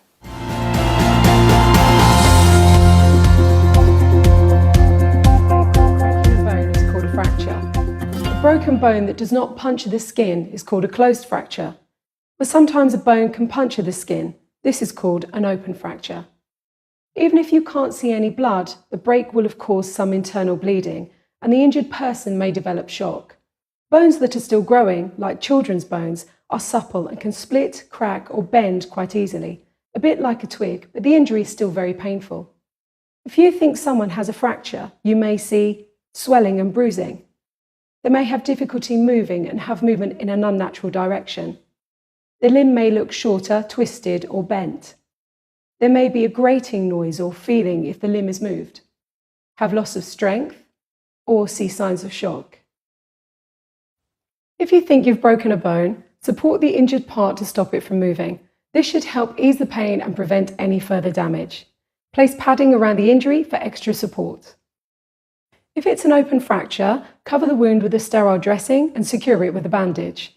Apply pressure around the wound and not over the protruding bone to control any bleeding.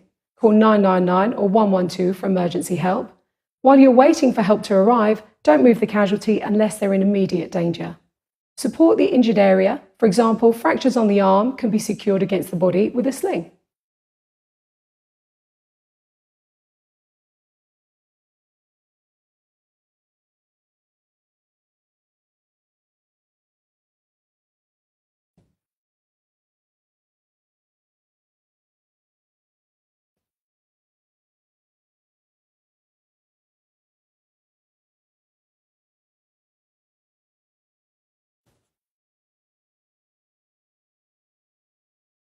A fracture to the leg can be secured to the uninjured leg with a triangular bandage. Keep checking the person for signs of shock, but do not raise an injured leg. If necessary, raise the uninjured leg. If they become unresponsive at any point, prepare to treat an unresponsive casualty. So remember, pad and support the injured area. Use a sling or triangular bandage to keep it secure. Cover any wounds. Call 999 or 112. And that's how you treat someone with a fracture. If this video has been helpful to you, help support St John Ambulance by going to sjaa.org.uk. Shock happens when the important organs in the body, such as the heart and brain, don't get enough blood or oxygen. Your baby can suffer from shock if they've lost a lot of bodily fluids. This could be from diarrhoea, vomiting, burns, or dehydration. Your baby may also suffer shock if they have had a severe allergic reaction, a severe infection, or if they are bleeding heavily. If your baby is in shock, you might see some of these signs. They may look pale and unwell. Their skin may be cold and clammy. Their breathing may be fast and shallow. They may not be feeding or urinating. They may make a grunting noise when they breathe, or they may yawn or sigh a lot. They may appear confused and not respond as normal. In severe cases, they may become unresponsive. If you think your baby is in shock, call 999 or 112 for an ambulance. Explain that your child is in shock and what you think caused it, such as bleeding, diarrhoea, vomiting, or an allergic reaction. Lay your baby down with their legs raised higher than their chest. Support the legs on something like a cushion or a rolled up blanket. Do not leave your baby on their own. Loosen any tight clothing around their neck, chest and waist. Keep your baby comfortable and calm, as fear or pain can make shock worse. Keep checking your baby's breathing and pulse and whether they can respond to you. If they become unresponsive at any point, open their airway, check their breathing and prepare to do CPR if necessary. So remember, call 999 or 112 for an ambulance. Keep your baby's legs raised above their chest.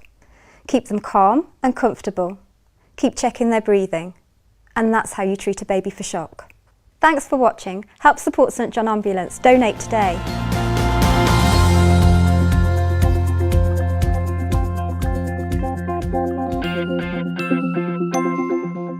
When there's something wrong with your baby, if you know what to do, you'll give them the best chance of survival.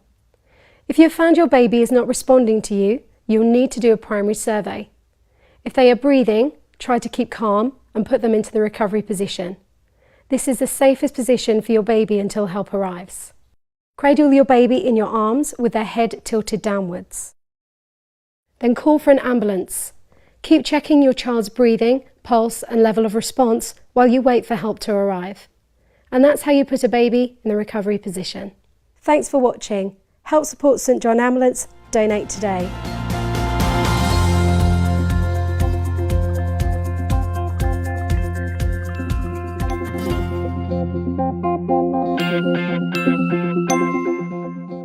You should use a sling to stop someone's arm moving, to protect it and prevent further damage. There are two types of sling, an arm sling and an elevation sling, and both can be made using a triangular bandage. The difference between these two types of sling is that an arm sling holds the arm in a horizontal or slightly raised position. It treats upper arm injuries, wrist injuries, somebody who can bend their elbow, and also for a rib fracture. An elevation sling holds the arm in a raised position with the fingertips touching the shoulder. It can help support the arm. It can also help control bleeding from the hand or the arm and also help to reduce swelling. To make an arm sling, ask the casualty to support their arm. You just hold it for me. And then use your triangular bandage and gently pass it underneath their arm and over their shoulder. And leave the long bit facing down. Then bring the top bit around to the opposite shoulder, and the bit that's hanging down, bring that up to beat it. If you just let go of your arm for me now, and then re-support it. Lovely. Just tie a reef knot.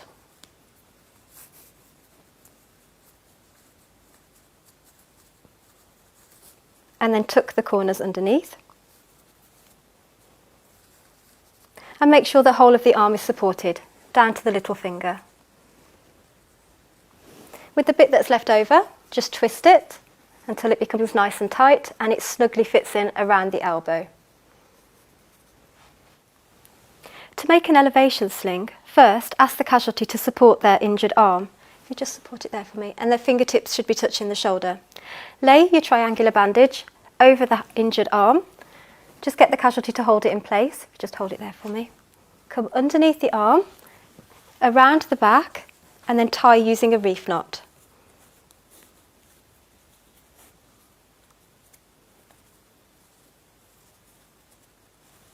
And then just tuck the points under. With the bit that's left over, just twist it until it's nice and tight and it fits snugly in by the elbow.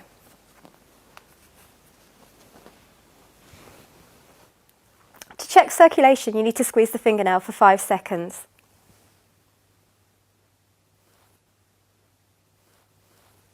When you let go, the colour should return within 2 seconds. If it doesn't, it means the sling is too tight and you need to loosen it a little bit.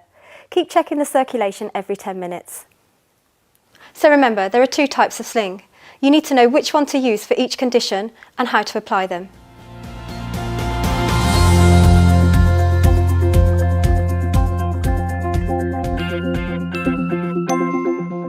If you ever find your baby is not responding to you, you will give them the best chance of survival if you know what to do.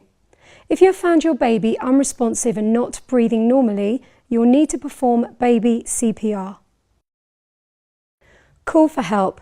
Ask a helper to call 999 or 112 for emergency help. Use a mobile speakerphone if you're on your own so you can start CPR as soon as possible. If you're on your own and you don't have a speakerphone, you need to do CPR for a minute before you can call for help. Place them on a firm surface and open their airway. With one hand on the forehead, gently tilt their head back. With your fingertip, gently lift the chin to open the airway. Pick out any visible obstructions from the mouth and nose. Step 1 is puff. Take a breath, put your lips around your baby's mouth and nose and make a seal. Blow gently and steadily for up to 1 second.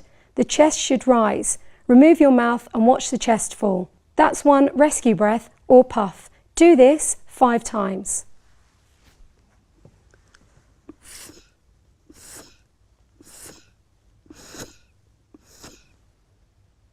Step 2 is pump or chest compressions. Put 2 fingers in the centre of your baby's chest and push down 1/3 of the depth of the chest. Release the pressure, allowing the chest to come back up before pressing back down again. Repeat this 30 times at a rate of 100 to 120 pumps per minute. This is quite quick.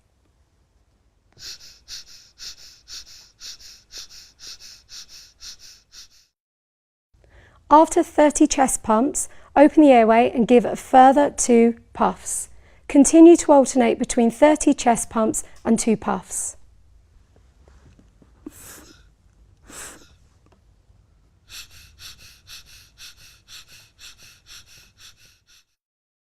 If you're on your own and don't have a speakerphone, stop after 1 minute and call 999 or 112 for emergency help. If a mobile phone is not available and you have to move to get to a telephone, take the baby with you. Keep repeating 30 pumps, then 2 puffs until help arrives or they become responsive. So remember, if your baby is unresponsive and not breathing, call for help. Ask a helper to call 999 or 112 for emergency help. If you're on your own, use a speakerphone and start CPR as soon as possible. If you don't have a speakerphone, do CPR for a minute before calling for emergency help. Give 5 initial puffs covering both the nose and mouth, then 30 chest pumps with 2 fingers to the centre of the chest. Continue CPR with 30 pumps and 2 puffs until help arrives. And that's how you do baby CPR. Thanks for watching. Help support St John Ambulance. Donate today.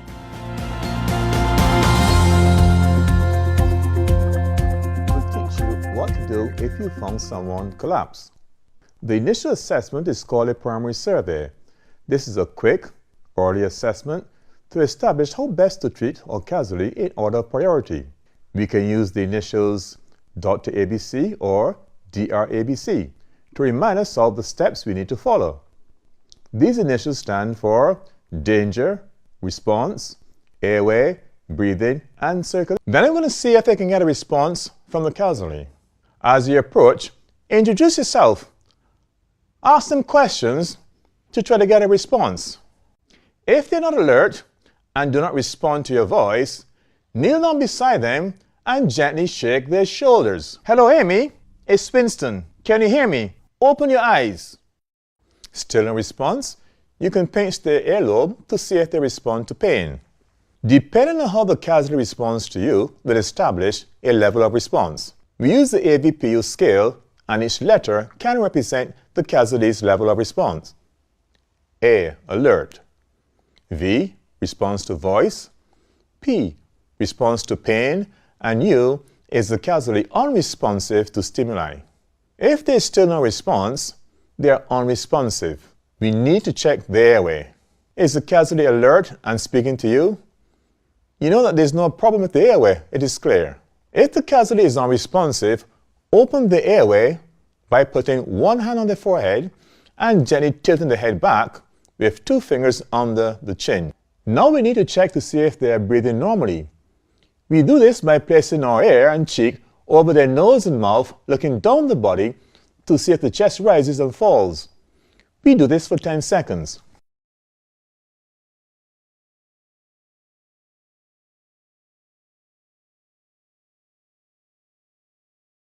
If the casualty is not breathing normally, call for help. Ask them to call 999 or 112 for emergency help and bring an AED. If you are alone, call for emergency help using a mobile on speakerphone and begin CPR with chest compressions. The casualty is breathing normally, so I'm going to check their circulation. Are there any signs of severe bleeding? Look and check down the body.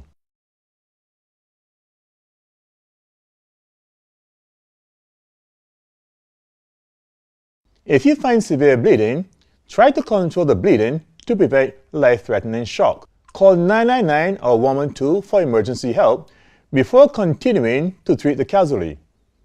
You may also need to treat them for shock. I've established that my casualty is not bleeding.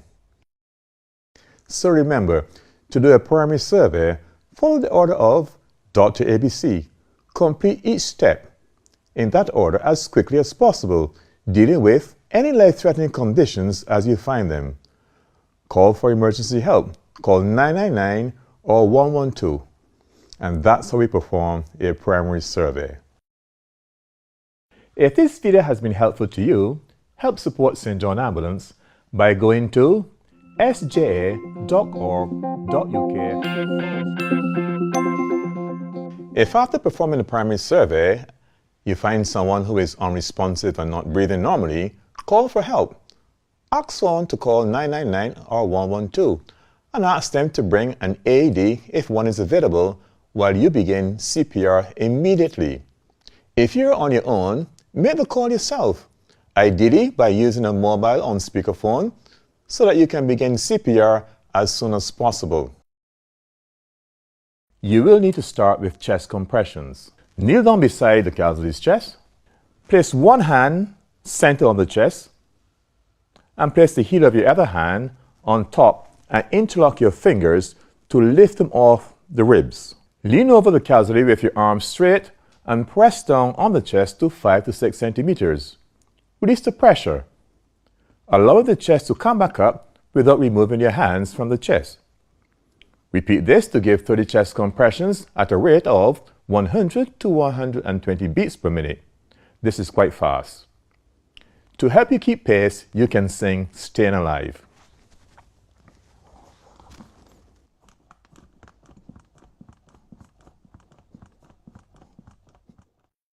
After 30 chest compressions, you need to give rescue breaths. If you have not been trained or unwilling or unable to give rescue breaths, continue with chest compressions only until help arrives or the casualty becomes responsive. To give rescue breaths, make sure the airway is open by tilting the head back with one hand on the forehead and two fingers under the chin. Pinch the soft part of the nose and allow their mouth to fall open. Take a deep breath and seal your mouth around theirs. Blow steadily into their mouth, giving a rescue breath in about 1 second. Their chest should rise. Remove your mouth from theirs and watch their chest fall. Give them 2 rescue breaths like this.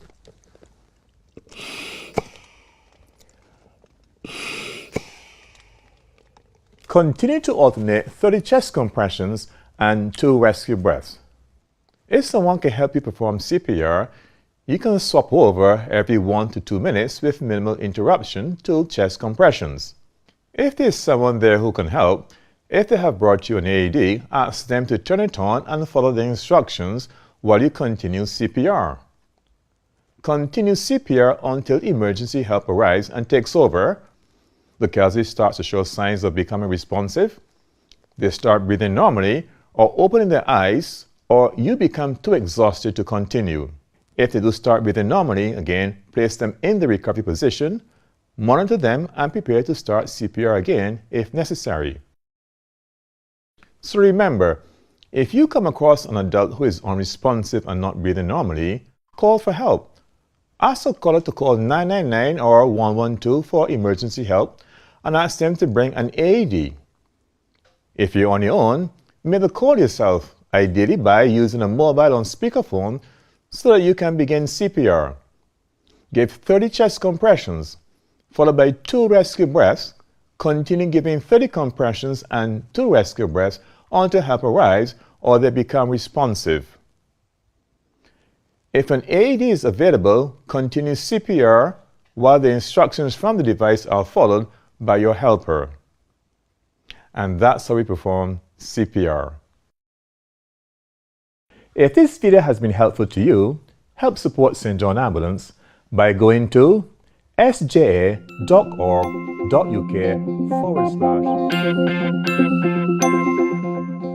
If after performing a primary survey, you find a child who is unresponsive and not breathing normally, call for help.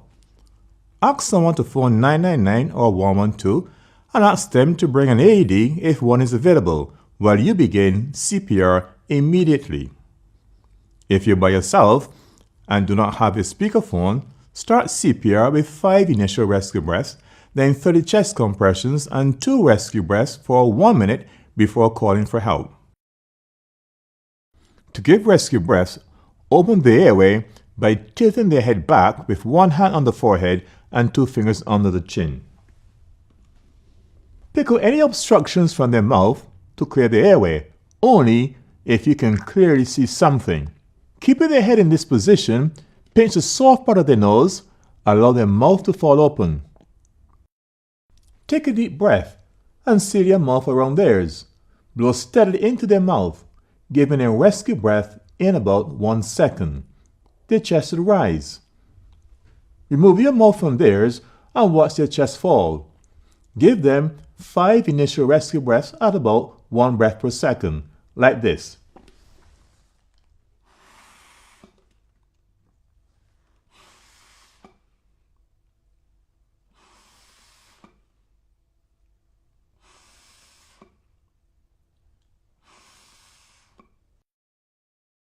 To do chest compressions, kneel down by the child beside their chest.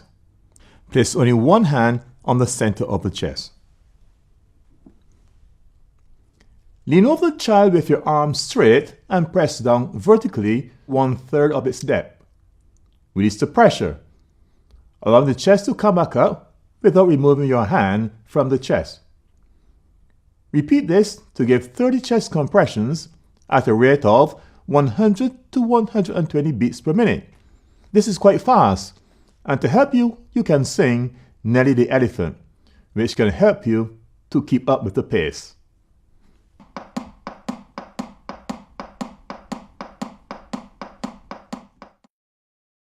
After 30 chest compressions, open the airway and give them a further 2 rescue breaths.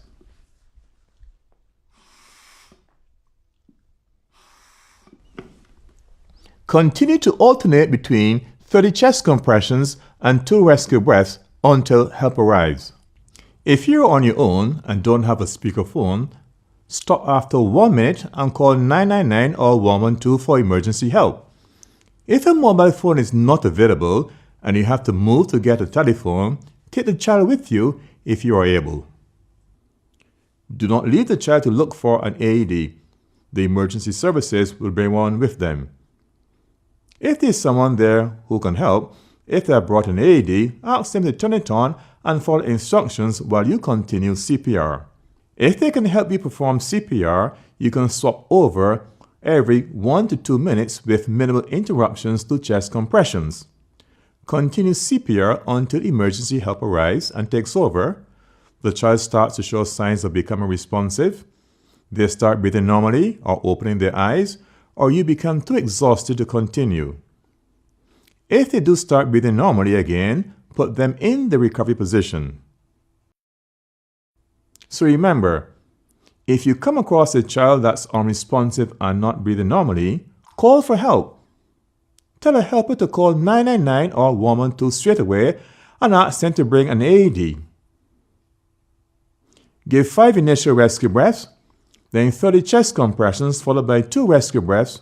Continue giving 30 chest compressions to 2 rescue breaths until help arrives or the child starts to breathe. And that's how we perform CPR on a child. If this video has been helpful to you, help support St. John Ambulance by going to sja.org.uk/donate. If someone sprained an ankle, knee or elbow, you can use a bandage to support the limb. To make sure you give the right kind of support, bend the joint slightly and apply an ice pack and padding, and then a bandage to help cool and support the injury. You need to wrap it either side of the injury too, to give enough support for the whole area. We're going to demonstrate this technique on an ankle, but you could use it for an